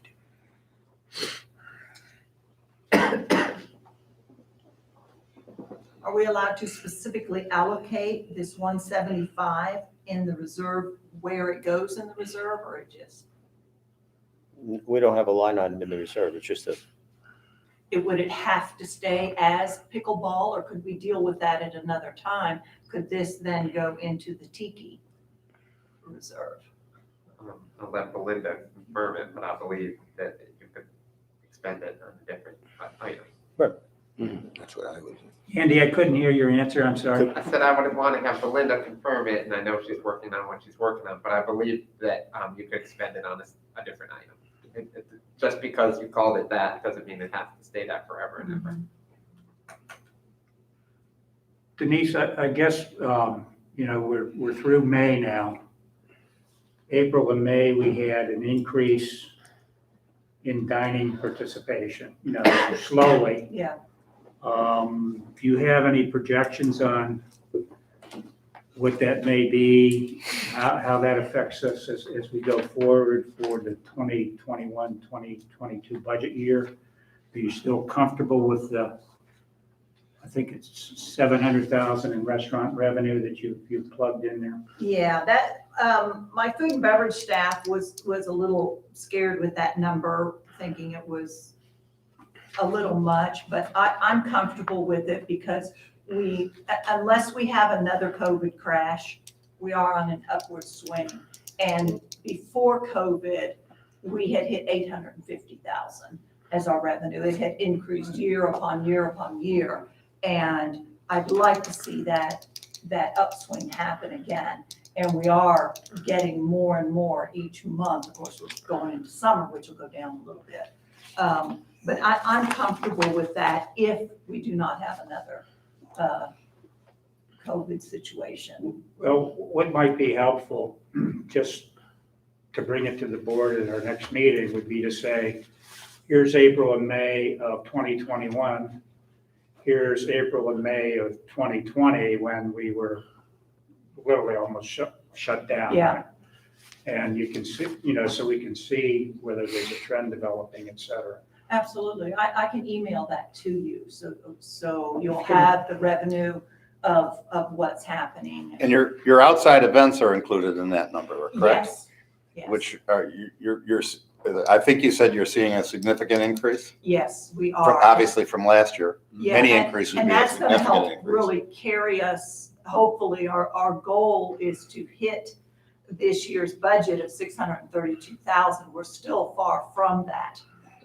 We have to do over 50,000 a month in summer to hit that, and usually our summer months are 25,000 in revenue. So we're hoping that these outside events will continue to pick up and carry us through. But if we don't hit revenue, we've done enough budget cuts that our bottom line, we at least want to break even. We don't want to be in the red. That's our goal. If we're going to do a comparison from this point to that point, I don't think it serves any good purpose to compare it to last year because of COVID. Yeah. I think if we're going to do a comparison, I think we should look at the year before that. I think what Mr. Chorba would like to see is, okay, we were at 0 and we're climbing. He wants to see that we're climbing out of this. Is that what you Yeah, that wanted was to see? the purpose of my question. And of course, Rich, I still agree with you. We have to have the prior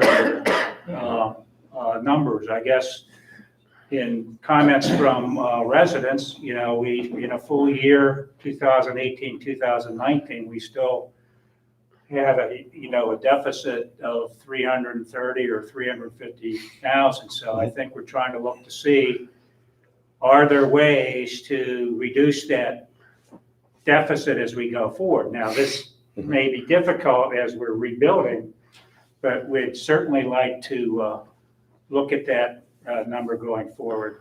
Okay. And remember, it's not, you can call it a deficit, you can call it a loss. In reality, in the club business, it's a subsidy.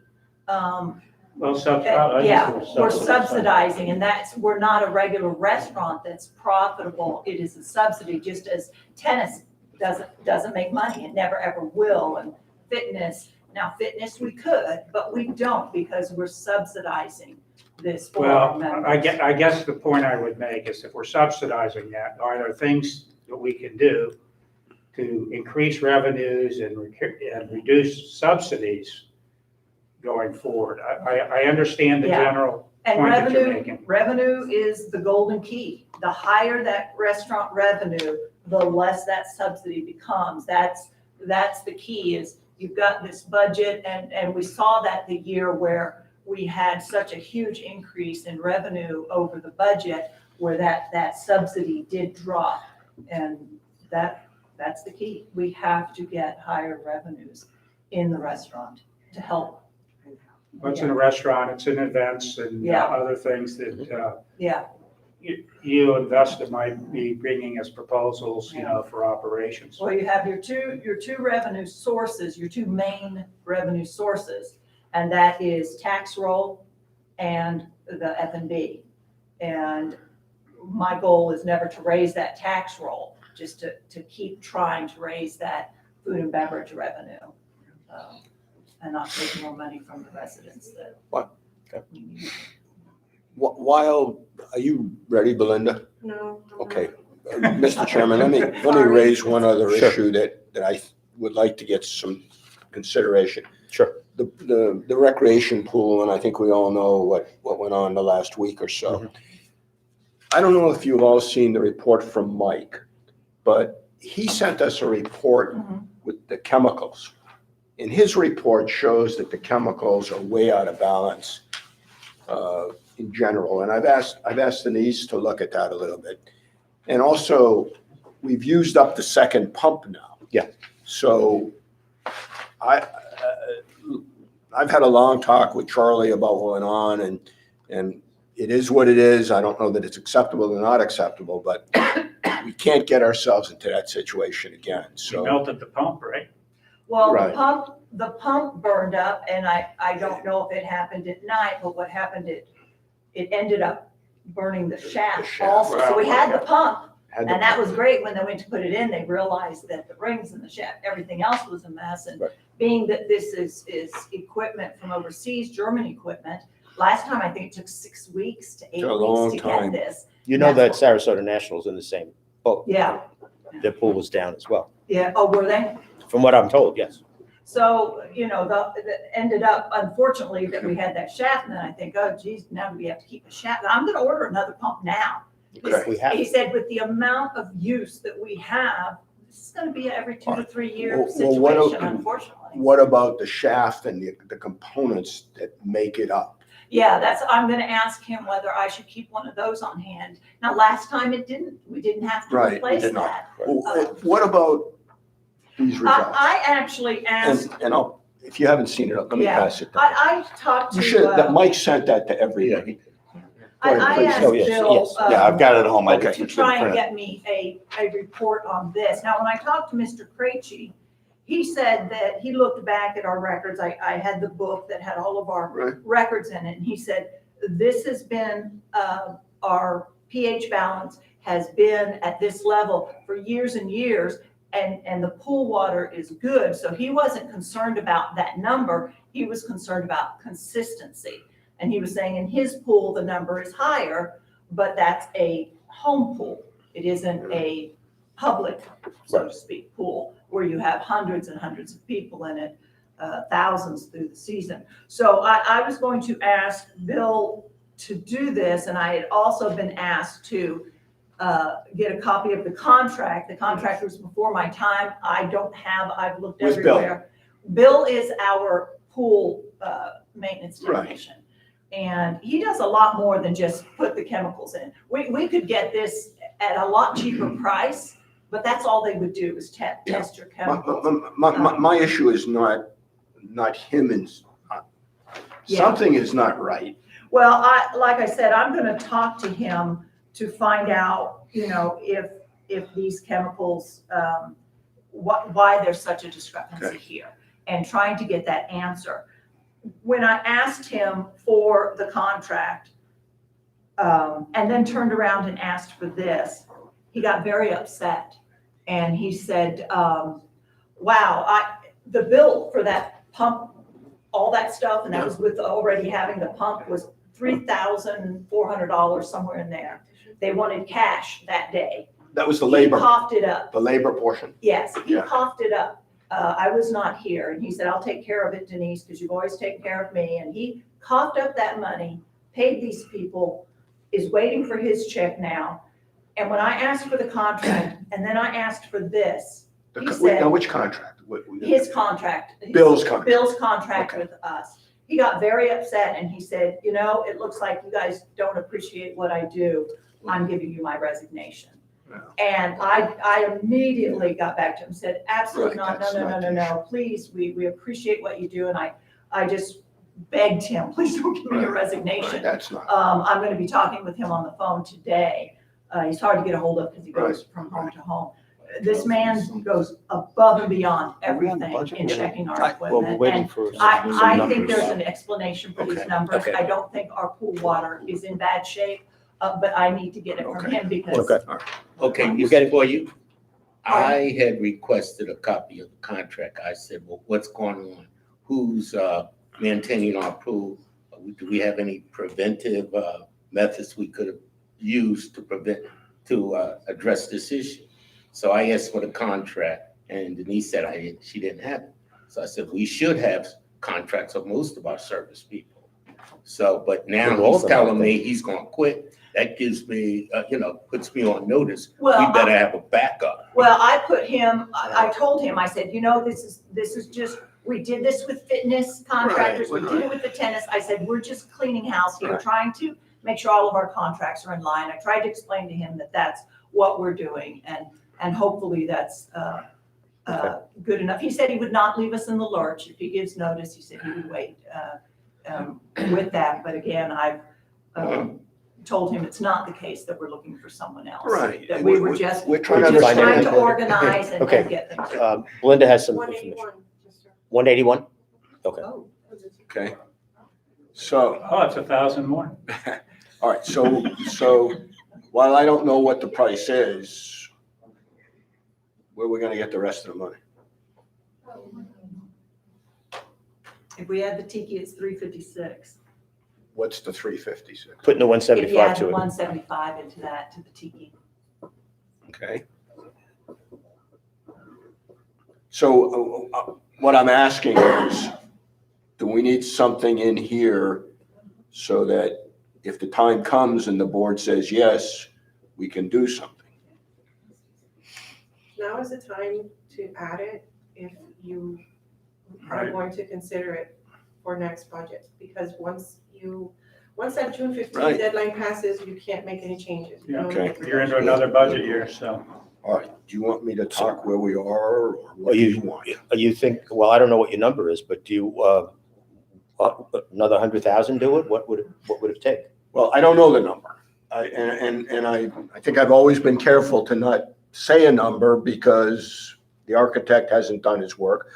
What we do know is we have a plan from Fishman that I think we're fairly happy with. Bert, myself, and Denise met with her on Friday. And we can show you the plan. It's not finalized. She has sent that plan off to Dave Humphrey to now do his magic with it. We've talked to you about we're not going to extend that roof line. We're going to do that a different way. Where we are money-wise, I have no idea. But I think we should put something towards it, because if we don't, we're not going to get this done. Well, we're at 181. If we put it 100,000 toward it, because we're going to get up to a realistic figure. It's going to be around 3.25. I would be most comfortable in those numbers. And we can take some stuff out. Okay. You know, I think the goal here is you want to see the hut itself renovated. That's the first priority. Remember, the project consists of the hut, some shade and lighting. Just for 1 second. Yep. Audience members, I'm really sorry. We are recording this meeting and I'm hearing a lot of sidebar conversations and they do come up in the recorder. If you need to have a Please. conversation, please allow the board to have their meeting. But if you have to have a sidebar conversation, please step towards the back or out of the room so that it's not picked up by the recorder. Thank you. I think a good plan is to tell the architect, the first priority is the hut, and then break down the shade and the lighting into other priorities so that you can pick and choose what you want to do. Okay. So does that work? Does that make sense? Sure. Let me ask another Yep. question. The 175 out of the reserves, moving it around, was that the forecourt tiki, pickleball proposal and the dog park? Yes.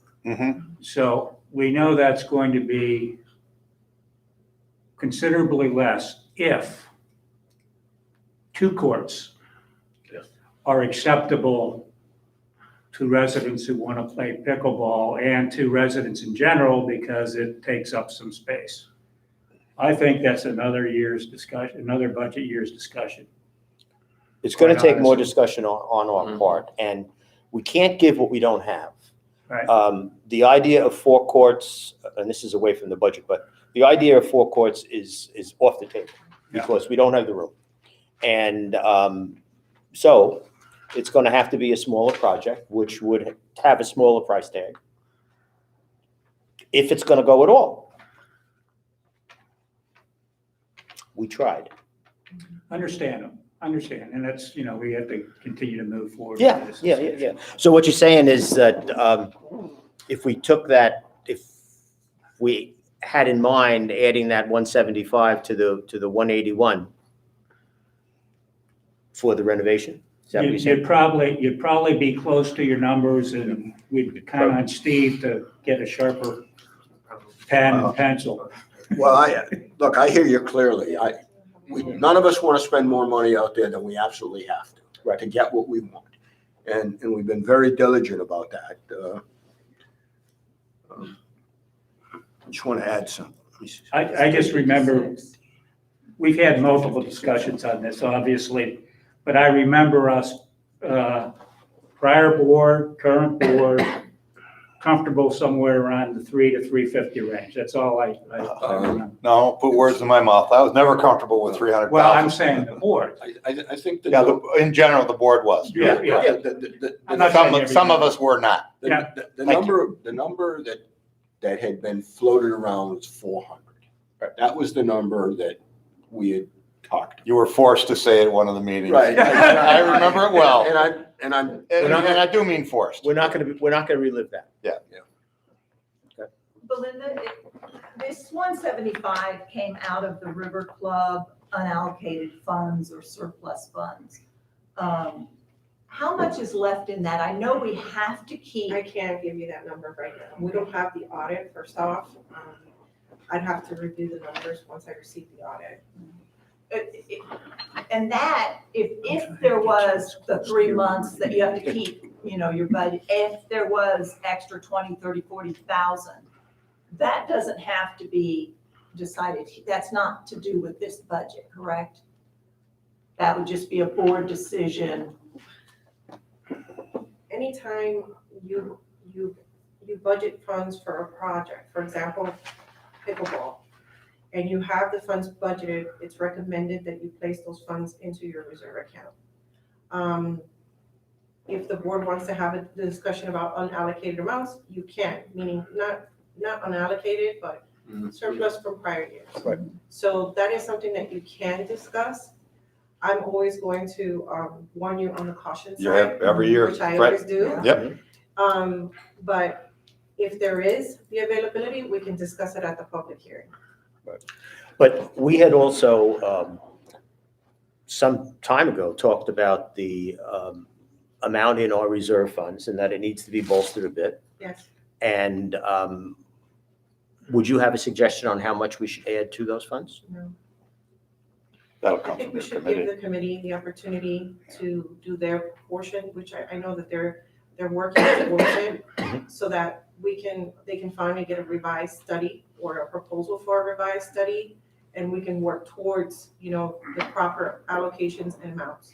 Because from what I'm seeing, there are certain things that the committee is going to want to remove from reserves. And for example, the kitchen equipment, Denise has one amount, one allowance for kitchen equipment, and it's broken down into, several amounts. But whenever it's a small amount, I get a question as to, well, this is a small amount, why wasn't it paid from, her budget? But it's Correct. because that piece of equipment is part of the reserve allocation that she has for that expenditure. Okay.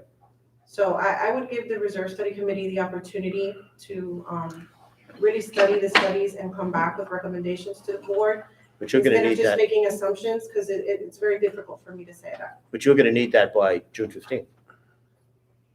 If your intention is to raise your reserves this budget fiscal year. Too soon. I don't think there's any way. Yeah.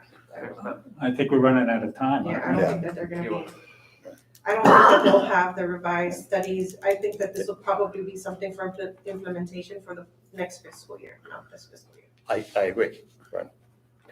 There's also the issue of the bonds and what's going to happen with that. Right. And where that money goes. And so there's lots of good discussion about this to come. Yes. Yes. Because you can use bond funds for Well, capital right, projects. if you're able to generate a savings, then you can either pass that, create a pot of money. You can either pass that on as savings to the residents, or you can use that pot of money For a capital for certain project. capital projects Right. that the engineer would have to identify, and there's a process behind it that you can do it. So there's a lot of moving parts with everything that's happening. Would I suggest 100,000, 200,000? I wouldn't feel comfortable doing that. I wouldn't either. Okay. Steve, it seems to me like there's a possibility that the pickleball money might be available to Roll spend over. on a different project. There is a possibility that after the first 3 months of next year, that there is a surplus that might be available. I'm uncomfortable with putting a number in this budget, not knowing what, we're so careful, we nickel and dime all the time, and then all of a sudden we talk about putting $100,000 or whatever in not knowing what we're gonna spend it on. So just to know where I'm coming from. I support the renovation of I like the way it appears that the committee you and the committee are going now with a scaled down version. We want to do it right, but I am very uncomfortable with adding money to this budget right now when we don't know what we're adding it for. But I do I think there are other ways to support it without going back to, revising our budget. Okay, so. Like reallocating the 170. Yeah, reallocating what we already have. Reallocating the 170. So if I'm right here, there's the potential of 356 available. The potential. Potential, yes. Potential. Plus, there may be some other squeeze in some other areas. Yes. And I'm extremely comfortable with Okay. that. Good. I've heard you all loud and clear, and I know where we are with this thing. And, okay. All right. We're good. Any other changes to the Riverflow budget? You've heard this, Bert. No?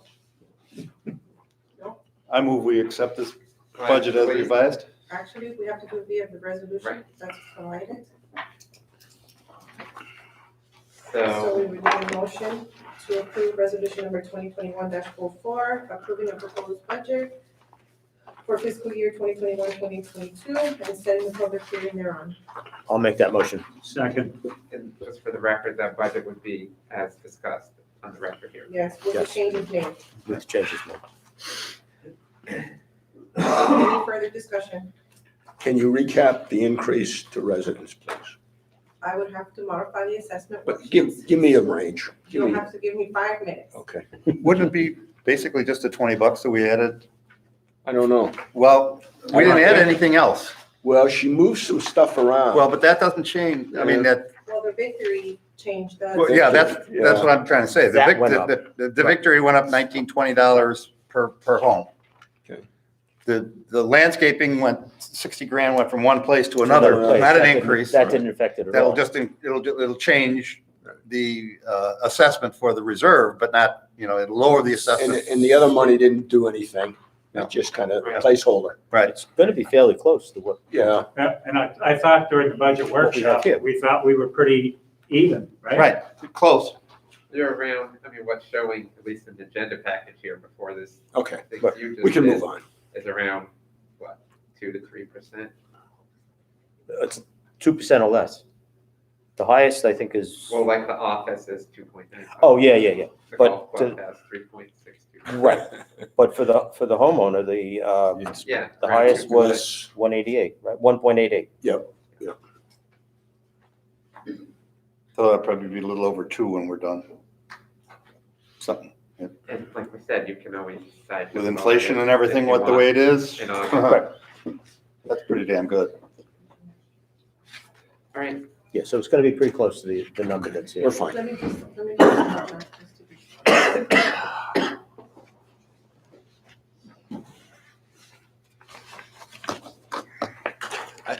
I think there's going to be some real opportunities in next year.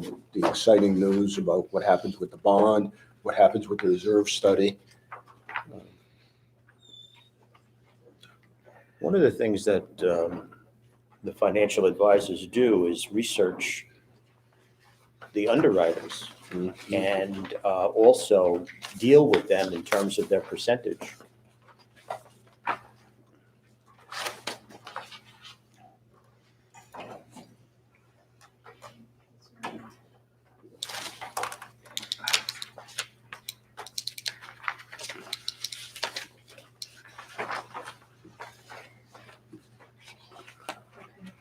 With the changes made on quads, 2.29%. Can you speak up, please? Quads, 2.29%. Courtyards, 2.52%. $93.28. 9328? Villas, 2.41%. Classics, same. Estates, same. Golf club, 4.73%. Knock it to them. So the dollar amount, the highest dollar amount somebody's gonna face? The highest is $93.28. $93.28. Yeah. Well done. Did we get a vote? Not yet. Well, we had a motion. In a second. Do we have a motion? No. I made a motion. Okay. I second. It was seconded by Carl. Right. Any further discussion? All those in favor, please state aye. Aye. All right, so we're gonna move forward with staff reports. Andy, do you have anything to report? I have nothing to add, but I'm glad to answer any questions. Any questions for Andy? No? Okay. Keith, do you have anything to report? I do. I had we had some problem with some trespassers. And I'm sure you all seen the emails going back and forth.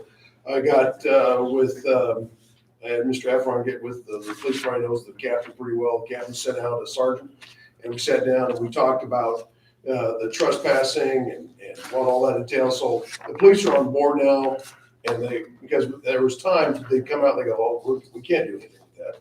You know, so now they all know that when we call them, if you're not a resident standing behind your house fishing, or you have a friend standing behind your house and you're there, they're gonna get trespassed, all right? Written up, the whole 9 yards, and escorted off the property, okay? So that's been handled. Let me just ask you, does this go back to the issue of a homeowner saying they've invited these Yes. people on? Yes, they've Okay. been issued a letter to cease and stop that. So that's what brought all this on. We have had, discussion before, but I think getting the police out here and getting them on board, making that situation. So I don't think it's gonna be an issue anymore. All right, let's hope so. But what it did do is bring up a point that down here at the park that the city owns at the very end down here. When you go down there and you're standing on the park and you take one step, you're on Venetian property. Well, it looks like a roadway from the park to the ponds, okay? There is some makeshift of a little fence there. There's signs there that says you're entering Venetian, private property, There's been a discussion about getting a fence put up along that area to keep them out, all right? So I am having some fence companies come out, give us a quote of what it's gonna cost to put an 8-foot fence up down that area with barbed wire, maybe. I don't wanna look like a camp, but there's a lot of activity down there. And those people that are on the end of Portofino. They're calling all the time, and people are actually coming around walking across their properties now, right? So, I'll have another word for you here in the next couple weeks about what it would cost to put a fence up there. Okay. Kind of stop that, okay? Then we have an issue with on Mystery Place. Behind 3 houses, they've gone into the wetland and have bulldozed at what it looks like a huge section out of the wetland and pushed that wetland stuff into the wetland. And now we've got like 5 big piles of, and it's a fire hazard. It really looks bad, and it's a fire hazard. But where they bulldoze it out, they've cut the palm trees. It looks beautiful. They've got grass growing in there, and it just looks gorgeous. Well, that's a big no-no. Okay? That's a violation by the homeowners? Yes. Who is they? That's unclear. The homeowners have one of those 3 places, those houses, went in there. Of course, if you ask, they have no idea. Oh, I don't know who did it. I don't know who did it. Well, somebody's done it, okay? I mean, it's beautiful back there, but it's all got to be all that dead, right? It's a fire hazard right now. And so I had our specialist come out and take a look, and she sent me a proposal to have all that removed. And it's a day process, it's about $1,600 just to have it removed, okay? There's like 5 big piles pushed up in there. Plus, we're gonna have it, the grass killed, all right, and have it all replanted back. So, another big expense. I've contacted the HOA, Brian Riverbank, guy runs for that. He's gonna try to find out who it is, if we can, get somebody to, well, I did it, then it's gonna be an expensive. We may have to charge all 3 homes. I don't know. So, but immediately standing, we have a pretty good fire hazard right in there in those 5 big piles that was pushed back into the wetland, all right?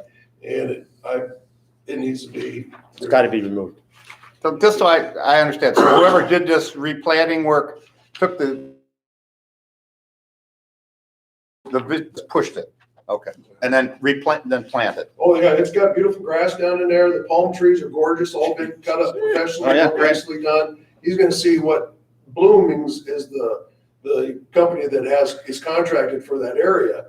He's gonna see if they did it. And if they did it, it's gonna be on their dime, but he doesn't think so. Okay, all right, okay, I'm just trying to get the handle, thank you. Keith, one of the problems that happens with those is because I live adjacent to a wetland. One of the companies comes around and sprays for the Brazilian peppers. Mm-hmm. They kill the Brazilian pepper plants, but it looks terrible. Yes, it does. And so, I don't know what we do about that. Well, it's a huge expense. Belinda will tell you that when we get these reports, because I have, to come and do it, it's $1,500, $1,000, $700 to come and remove them. The Brazilian once peppers. they do it. Correct. Yeah.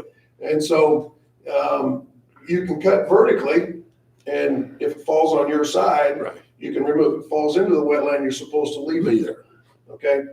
But this has to be removed. Swift Mud will, they don't want to find anybody, but they will insist that all gets removed and that it gets put back to the way it was. And so I don't know what that expense is going to be to put it back to the way it was, but, killing all that grass down in there and, and replanting it. Wow. It'll be a little bit of money. Well, we're going to have to take So care those of. 5 piles that really killed some of the vegetation in the wetland is what you're saying. Yeah, they pushed the wetland back in. Yeah, Oh my they God. opened it all up for their own personal use, and so, But the debris that's there right now has got to be removed because of the fire hazard. Gotta be removed. So it's 5 significant piles. okay, that's money that we're going to have to spend because it's got to And come we're out of trying to find out who it was. If it was Bloomings, then it's gonna be on their dime. Of course. If it's a homeowners, I don't know if we can charge the 3 homeowners that. Well, we have to find out who it was. Well, I want to find out exactly who it was, but if Was it- nobody's right now, when I first went out there, I asked, they were sitting on their back deck, I said, do you know who did this? Nope, no idea. Wasn't me. So you sat out here and you've seen this, you have no idea? Nope, no idea. Okay, thanks. So, and the mowing, somebody's mowing back in there, so it has to be Bloomings, I believe, is mowing it. But I don't know if they are the ones that actually pushed it all Was back. is this something that was done with machinery as opposed to somebody Well, with a it saw? sure looks like it was. I mean, that's a whole lot of, pumping that stuff, all those palm fronds, and all those ferns that were, in the wetland and all that. Sure looks like that's what it was. You might ask Bloomings to ask the men, maybe somebody went to them and said, look, want to make $100? Could you go back there with your machine?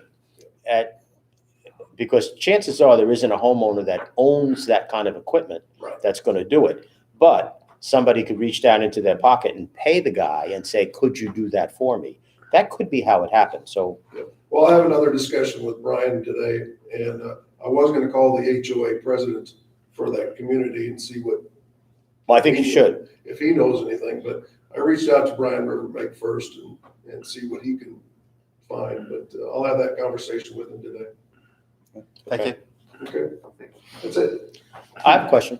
Yes, sir. I have two questions, really. The flag is looking a little ratty. We have another flag, don't we? Probably have to buy another one. I thought we had one.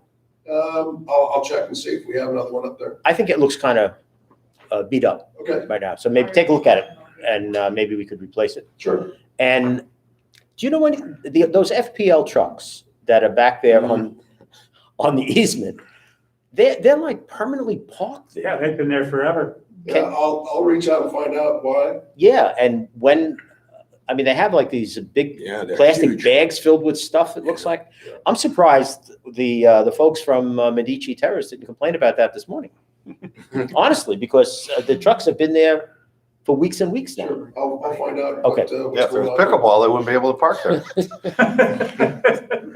Thank you. Sorry, I skipped you. Go ahead. I just have a couple of comments. We've received some letters, I'm sure you guys received them too, about the pool gates and the gates back here, how bad they're looking. The paint has just been rubbed off. 2.5 years ago, our maintenance tech painted this back fence and all the gates and looked beautiful. This back fence is still in excellent condition. It was with a special spray paint that they did. But the gates, the minute you started opening that gate with your hands in the oils, within days, it was just peeling like a reptile. And so we had to literally sand it all back down because that paint wasn't sticking to the gates. To repair those, it has got to be sandblasted. It's just like the mailboxes. You can't just spray paint them. I'm going to get some quotes on it. The fence replacement, I do not believe is up for a couple of years in the reserve. So I've been hesitant to spend a lot of money on redoing each of these gates out here because it does eventually need to be replaced. Plus, this year and the last budget year, there just hasn't been the money. So as we come closer to the end of the year, if there is some money left over, I would like to get that done, but again, if there's no money, there's no money, and we'll have to wait till the next budget year to try and do that. It might be wise to just have all the fencing done. It'd be a couple of years before reserve, but it's nothing bad, and that's your entryway as you go in. Okay. So that's why that has not been done. It's not something that can be done readily. Update on the shed, I asked Mr. Shepaker. He had contacted the planning staff regarding if there were any architectural standards that need to be met with the shed. He has not received a call back. He said he'll attempt again this week to get a hold of them and see if they call him. So it's still, we're waiting. They may for not be them. speaking to us. Oh, they may. Yeah, it's Venetian. Let's not call Or them. to me, anyway. So that's all I've got. To hear any questions? Yeah, I had a couple. Whoops, Matt. We've gotten a couple emails from residents who sent notes to you and then notes to Chris about food and service and whatever. And on the one that went to Chris, I think the initial letter was sent like June 6th, and it was 12 days later that he responded to the. That actually, the letter was actually to me, and Chris was CC'd on it. And it was right before I left to see my son. And we discussed it. We just. I don't want to talk about the. I'm concerned about the time. Yeah, and then they emailed you and said, hey, I didn't hear from anybody. And Chris, at that point, met with them. I think they. Yes, I saw that also. The day Right. before or something. And Yesterday. supposedly the meeting went quite well. So that was my dropping the ball on it, not getting back to them. We had discussed it, and then in my head, I'm thinking, okay, we took care of that, because each issue I meet with our cooking staff and with management of food and beverage, and we discuss what they said, what can be done. And so it just slipped my mind to email. How long were you gone? I was gone for 7 days. Okay. When you're gone like that, who who takes over the responsibilities? Does somebody from Vesta come? No, usually the team just is able to go. I still check my emails every day. I check my phone messages. If there's a letter to be responded, I don't do well on my phone with that, so I just mark it and respond when I get back. And I usually don't forward those for somebody else to respond to the email. And there was another letter from a resident, I think it was May 23rd, and she said she never got a response. Right. Again, that was one that we had already been in the process of dealing with those palm fronds. I had talked to Keith and we were doing it. And once in my mind, I'm going through everything in the emails and working on the stuff, and it just slips, oh, let the resident know. So again, when there's no response, okay, got your a little problem can become a bigger problem.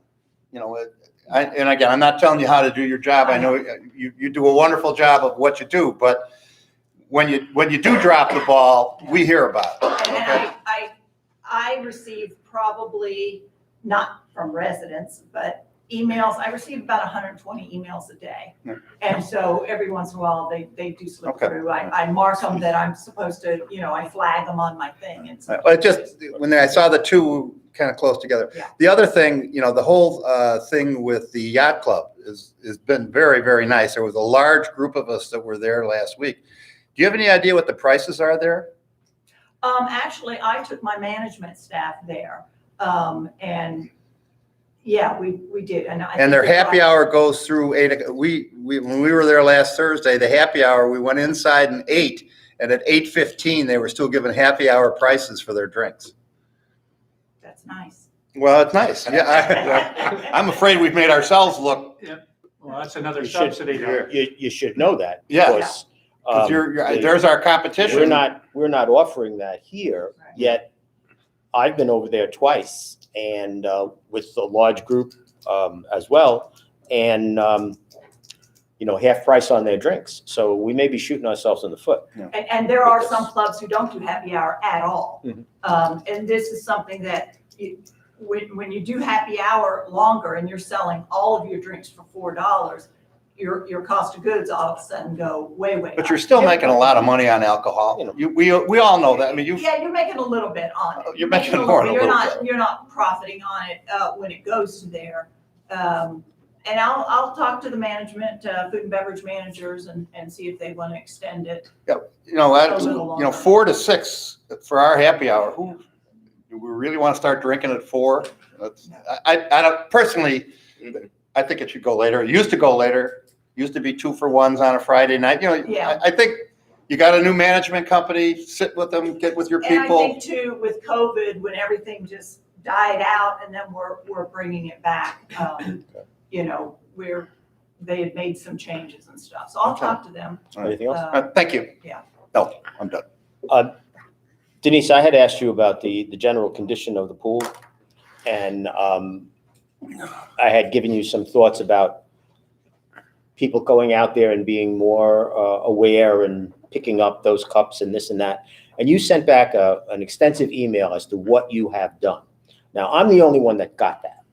But so I'm going to ask you to review that, if you could, with all of us as to what you and your staff are doing to maintain the cleanliness of the pool, the safety at the pool, and that sort of thing. Okay. Yeah, I don't have that with me right off, but I did mention that right now our housekeeper is out for 6 weeks. She was supposed to be out for 2, and health issues went bad. She will be coming back soon. But in the meantime, we have the pool attendants are not just monitoring the pool, but we power wash the pool pavers every couple of months. And those palm fronds, once a year, not the fronds, but the berries come down. We tried to preempt that and get a hold of LMP before they started dropping, but we came back one weekend and they were everywhere. And it's difficult getting up in those trees to get those things off. So we Nobody's asking you to do that. yeah, well, But when I asked whether LMP is taking care of everything inside the fence over here, and they are, yeah. then if you need them to be here, I would call Keith. Well, I did. We called Keith and he set it up for them to come and trim those, because they do stain the sidewalk. So that was, Actually, once- as part of the scope of work, there is a determined time where they're supposed to actually remove those pots. So if they haven't been doing it, then we need to bring that to their attention. yeah, and we had one in the front. Now, the ones that are here, they don't drop on the sidewalks. I don't care that they drop in the lawn, but there's one in front of the tennis where it's so big now, it's on the sidewalk. We didn't used to have that problem. The one at the pool is a really, really bad issue there. Who's responsible for, and I've asked you this before, who was responsible for the general cleanliness of everything that's out there? I'm talking about the chairs, the tables, emptying the waste paper baskets, that sort of thing. Do we have a person in charge of that? We don't have one person. We have when we had the tiki bar open, that person would be emptying the trashes. Before we had pool attendant, they would empty all the trashes and keep their area clean. Right. The pool attendant now does the majority of it, but also our maintenance technician does the power washing and in the morning blowing off the needles off of the pavers, doing that. The chairs, the pool attendant does that, checking on those. We also are having an issue with, since the fitness center is open so late, the lights are there, and so the spider webs just come back. We power washed a few months ago, and within 5 days, it looked like it hadn't been power washed. So we're looking to get a large handled broom that can reach that high up underneath our porticos here, so that Readily available on Amazon.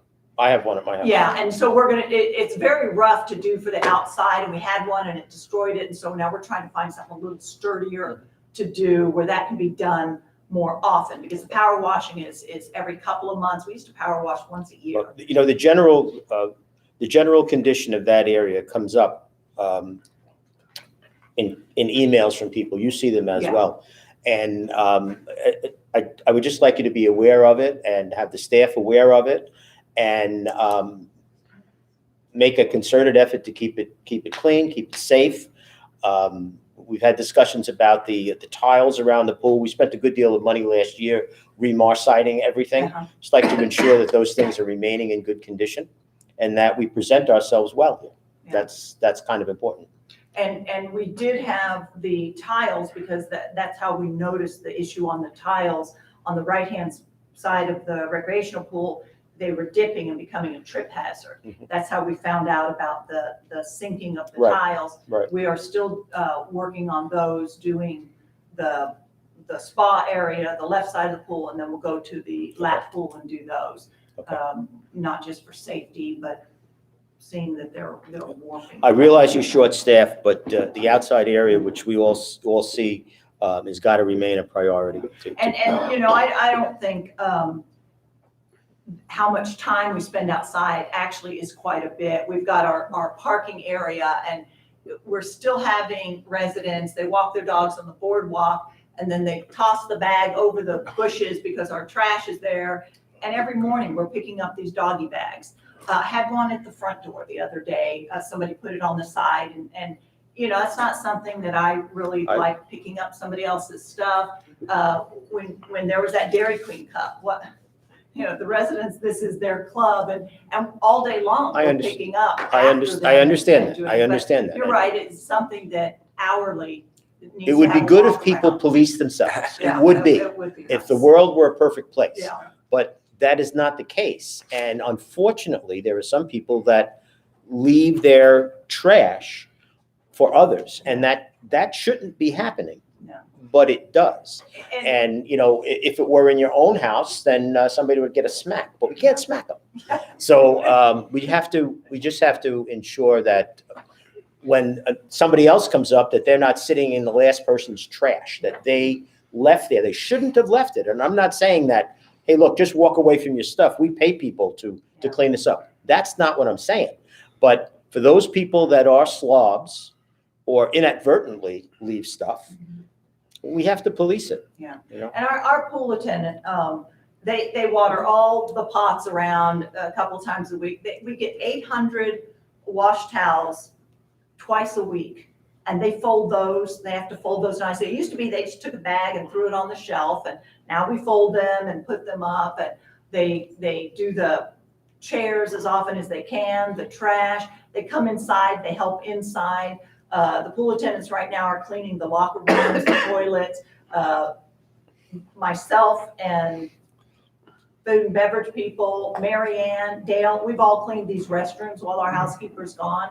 And we are spread thin. Yeah, We really, really are. I understand. And I just hope people have a little bit of patience until we can get our staffing levels back up. Okay. And get it I going. guess I'd ask the question because I hear, and I appreciate the staffing issue, but obviously we have different people trying to do some of the similar things that have to, do we have a scope of work? I bring this up because after I retired, I don't know why I did it, I was crazy, but I ran a tax office for H&R Block, and I had a sheet this long with about 25 items, of which cleaning the bathroom was, you know, and checking every hour was on that list. But I mean, there were paperwork issues, there's things, cleanliness and everything. Does that kind of scope of work, at least standardized, exist so that if I, as a person who's not generally doing this type of thing, know that I have to go and look for these items? I Yeah, guess we've got I'd ask that a question. two-page list for housekeeping that they have when they come on board, you know, so eventually they do it by memory, but at first they have a checklist because there's so much to do. But even with that, there are things, for example, cleaning baseboards, cleaning windows. It's on that scope, but it's not happening at this time because we do not have the time. We all have our own jobs, which are taking up, 8-10 hours of our day. We're adding this in and it's pushing it there. We've got the staff here not leaving sometimes on Sunday till 7-8 o'clock so that they can clean up after, because they don't have somebody Monday morning doing it. And this is a temporary thing. Okay.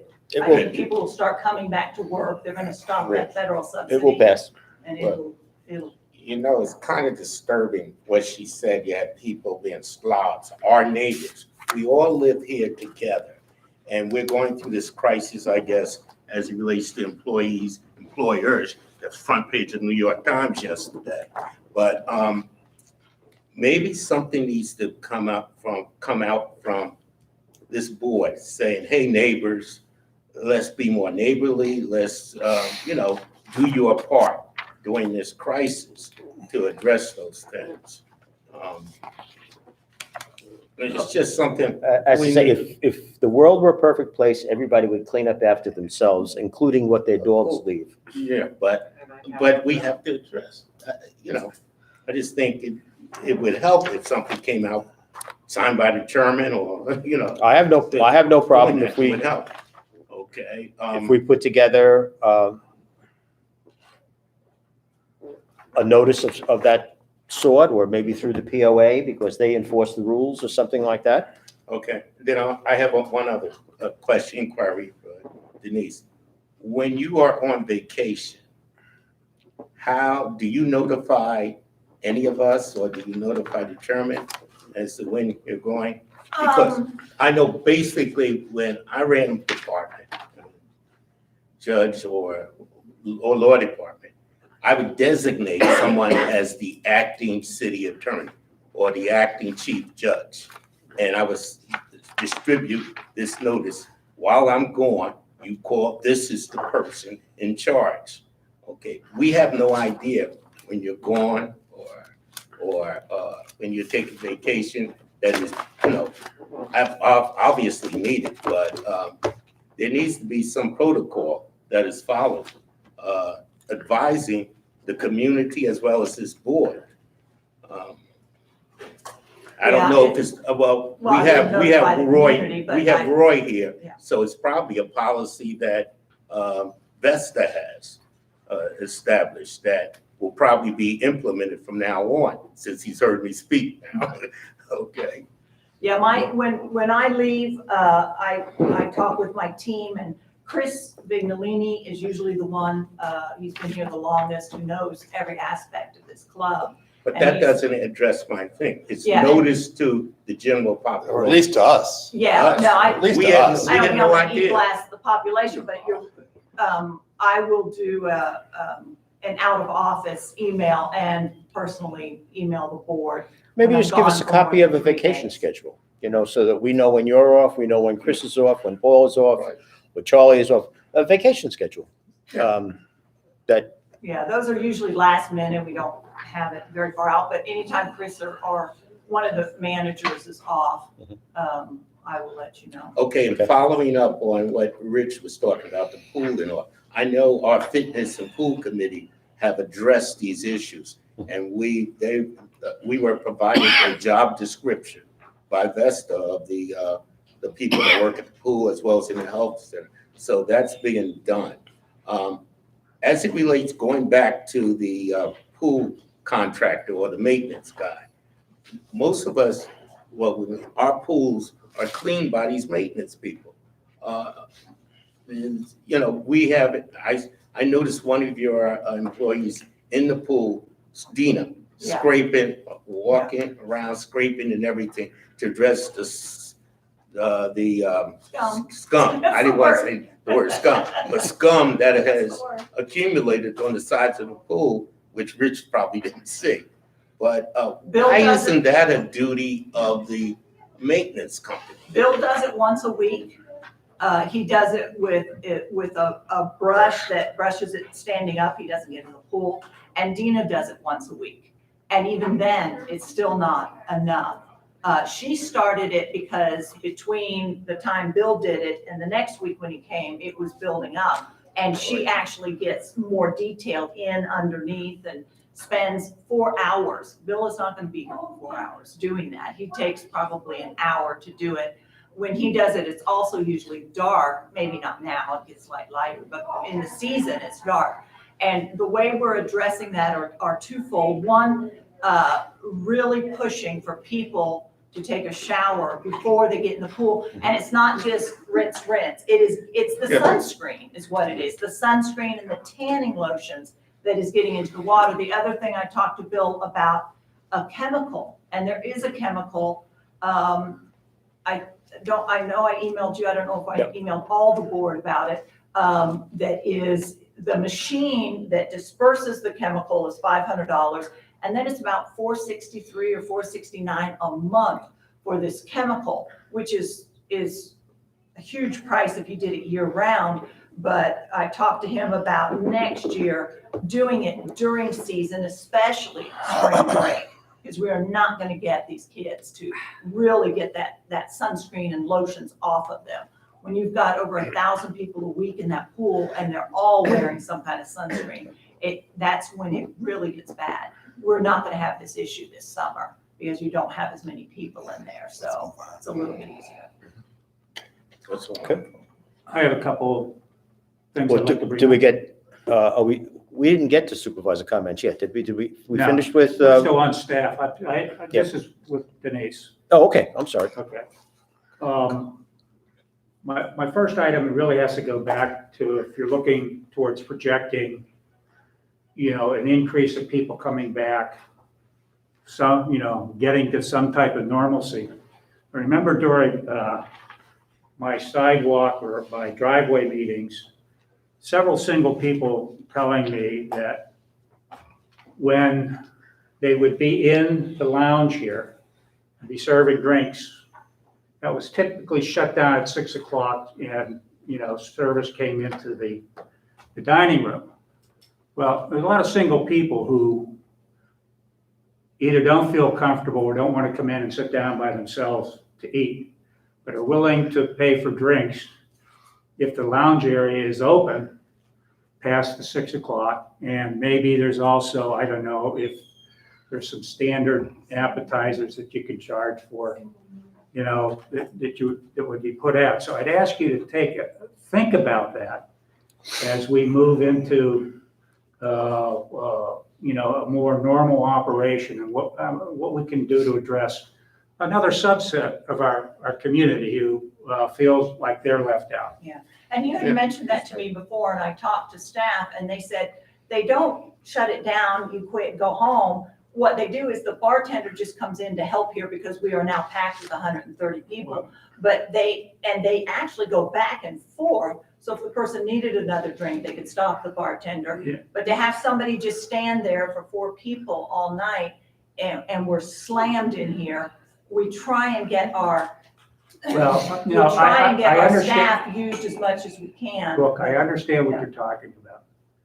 But the reality is, if people knew that they could have ready service and they're singles, you don't have to call them out that way, but regular service till 7:30 even. I mean, that's longer than we do now, and maybe that increases participation out there for a subset of our population and increases our revenue. So I just ask you to take a look at And that. it doesn't close at 6. It's just. I know, but. And it's not a 6 o'clock deadline. Debbie, please. Debbie, please. I hear what you're But saying. I've talked to them and they are saying that they're watching for the people that are in there. Yes, but the difference between what you're talking about and what I'm talking about is we're gonna run back and forth and see if someone needs service. What I'm talking about is greater use of the lounge for singles or couples who don't wanna come in. That's right. And they do eat dinner in there too, but we'll watch it more. I think you need to take a look at that. 2 other items real quick. I believe in a past meeting, you said the roll bars for the tennis fencing were gonna happen in June, Yes, okay? yeah, that is the one that's happening. And Ernest, for the reserve committee, this issue arose, the fencing is bad, we gotta replace all the fencing, and we were still 2 to 4 years out on the old reserve study, so I think your committee's input to the reserve committee needs to take a look at when and how much money would be required out there for the complete fencing. And you and I had discussed some of the undergrowth out here that was Brazilian pepper or things like that. Has that been cleaned out or? Not yet. We've been so busy and that is a summer project and we were just talking about Okay. it the other day. That will be done, so we don't have to pay L&P to do it. Okay, all right. That's, Mr. Chairman, while we're still on staff, Charlie, why don't you tell everybody what you did regarding the shutdown of the pump and what happened to accommodate swimmers and aerobics and everything else? What you explained to me when I came up. You mean what? Why don't you come? So Doing the emergency? Right, what you did to accommodate swimming, water aerobics, lap swimming. I think we got an email on that, didn't we? Yeah, all right. Yeah, but that's curious you said that because that's kind of the way we work. In that pool area, when she was gone, I just kind of took the lead. Like Chris would take the lead down here, when we're on vacations. And obviously when I go on vacation, somebody takes the lead on my side. And I do agree that, in the past, we never really let you guys know that we were gone, probably should. But that was just us taking the lead to have the program run better there while we were down. So we came up with that. But, So the residents could swim, they could enjoy the water, it was just in a different location and not as much space. well, like I said earlier, we were really lucky that our pool guy went above and beyond. He was the rock star in this whole thing. He just came through. We just did what we had to do to keep everybody copacetic, because at that point, we were talking like we were gonna be weeks out. So Well, your I'd like to updates, say your updates were very helpful. The updates that you sent to us were very, very helpful. We're trying to do more and more, we've been talking about in meetings, communicate. Right. That's the biggest one. More communication is Right. the big thing, letting everybody know, what's going on. It's not hard to do, and you're right, quicker we get back, quicker we answer, Right. the less problems we will have. Exactly. Any other Mr. questions? Chairman, you're on to the next point. I'm gonna let Belinda call that one. Any other questions for Denise? No. No? Okay. So I do have that we have our next meeting scheduled for June 28th, 2021 at 9:30 a.m. Do we need it? Do we need to hold that meeting? I don't, my thought is that we don't. I agree. But is everybody okay with that? And that would make the July meeting, July 12th, I think. 12th. Okay, so we'll cancel Canceling the June 28th. June 28th. And July 14th is the. 12th. 12th, excuse me.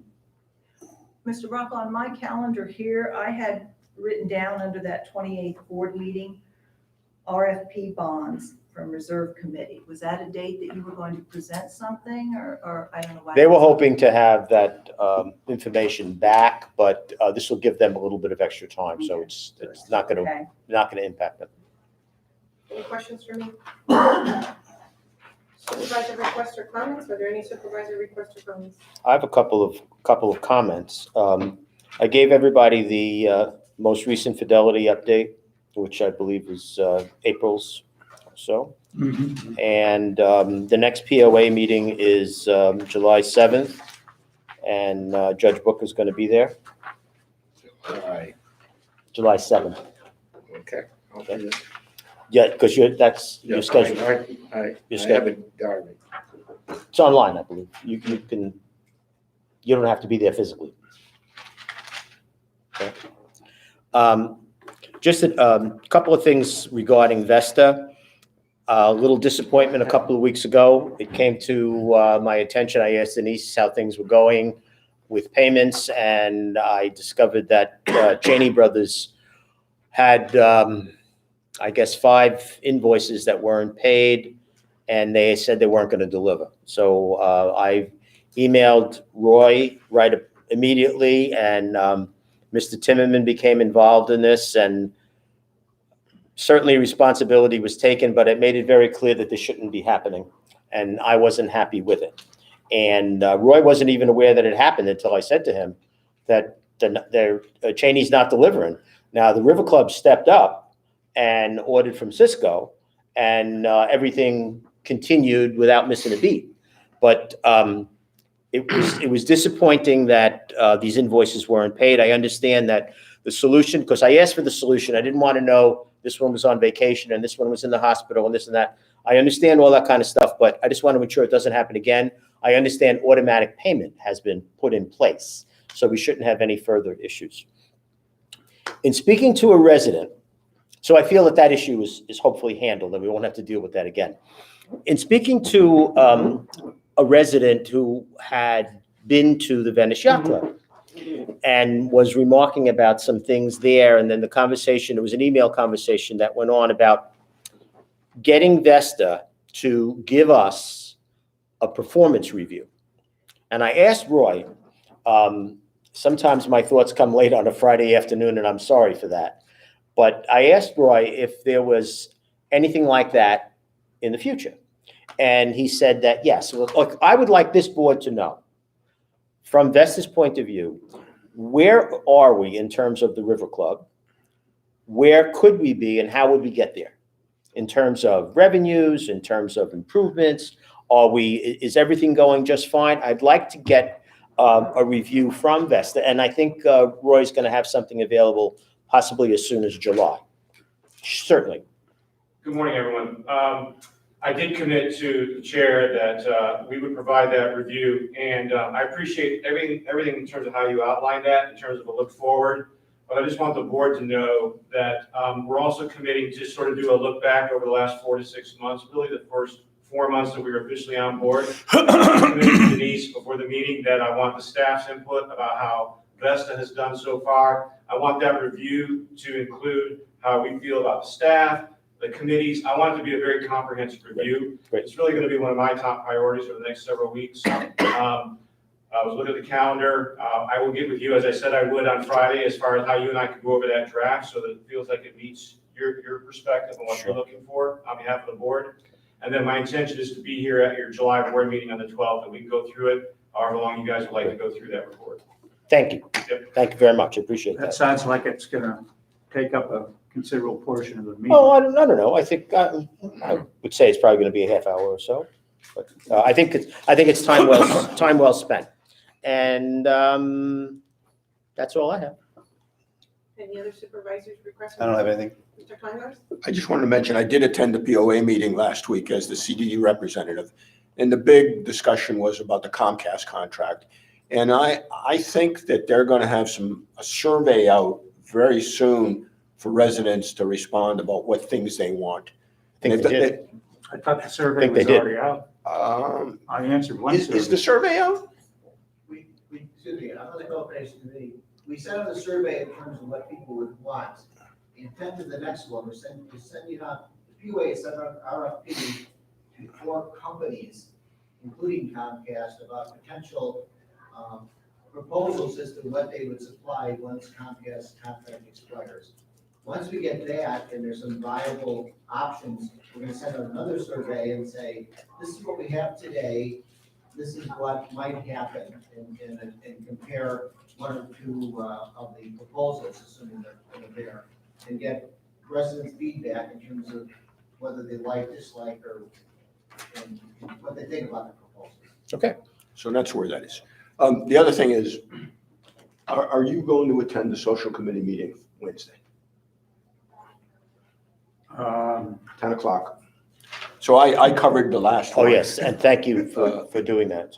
So if you can't make it, I will attend again, or if somebody else wants to attend. It's Wednesday at 10 a.m.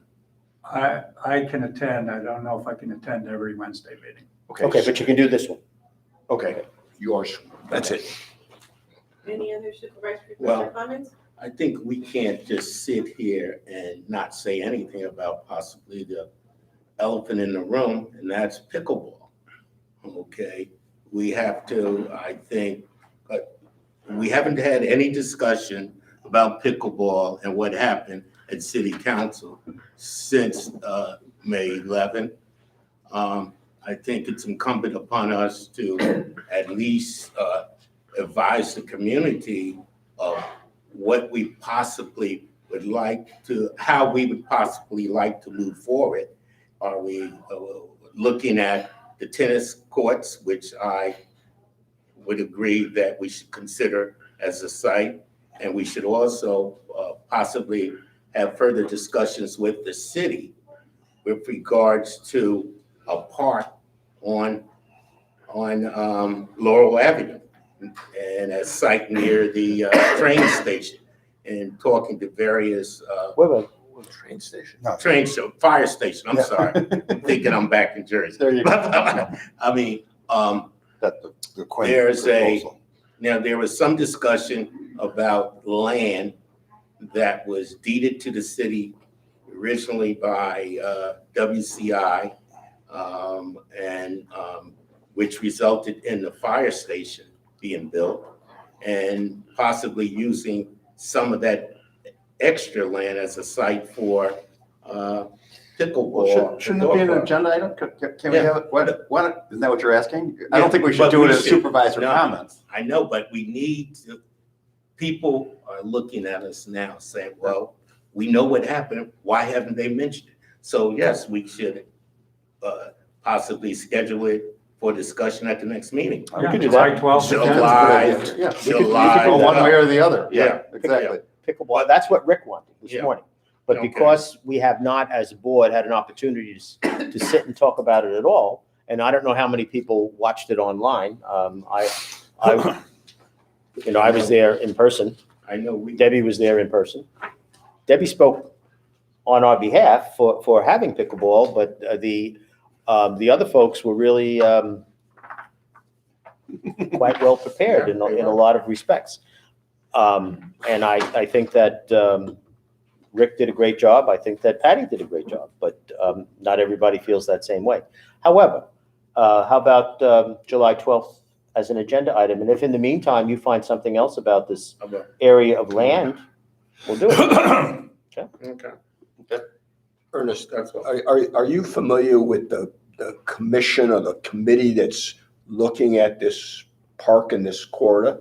It's chaired by, isn't it chaired by a resident here? Isn't Michael Michael Wendroff is on the committee. I don't know if he's chairing. I thought I he was, mean, But he's on the committee. Um, And I've had discussions, one of the most knowledgeable people here about these things, Jerry Jasper, of course. So Jerry's looking at it. And we'll see. I'll do a little due diligence before the next meeting, so we can offer our residents something. That'll be the July 12th meeting. July 12th. Perfect. Okay. Great. Okay. Any other supervisor requests or comments? I move we adjourn. Second. All those in favor, please. say Aye. Thank you. Meeting adjourned at 12:33 p.m. Thank you, everybody. No. We beat the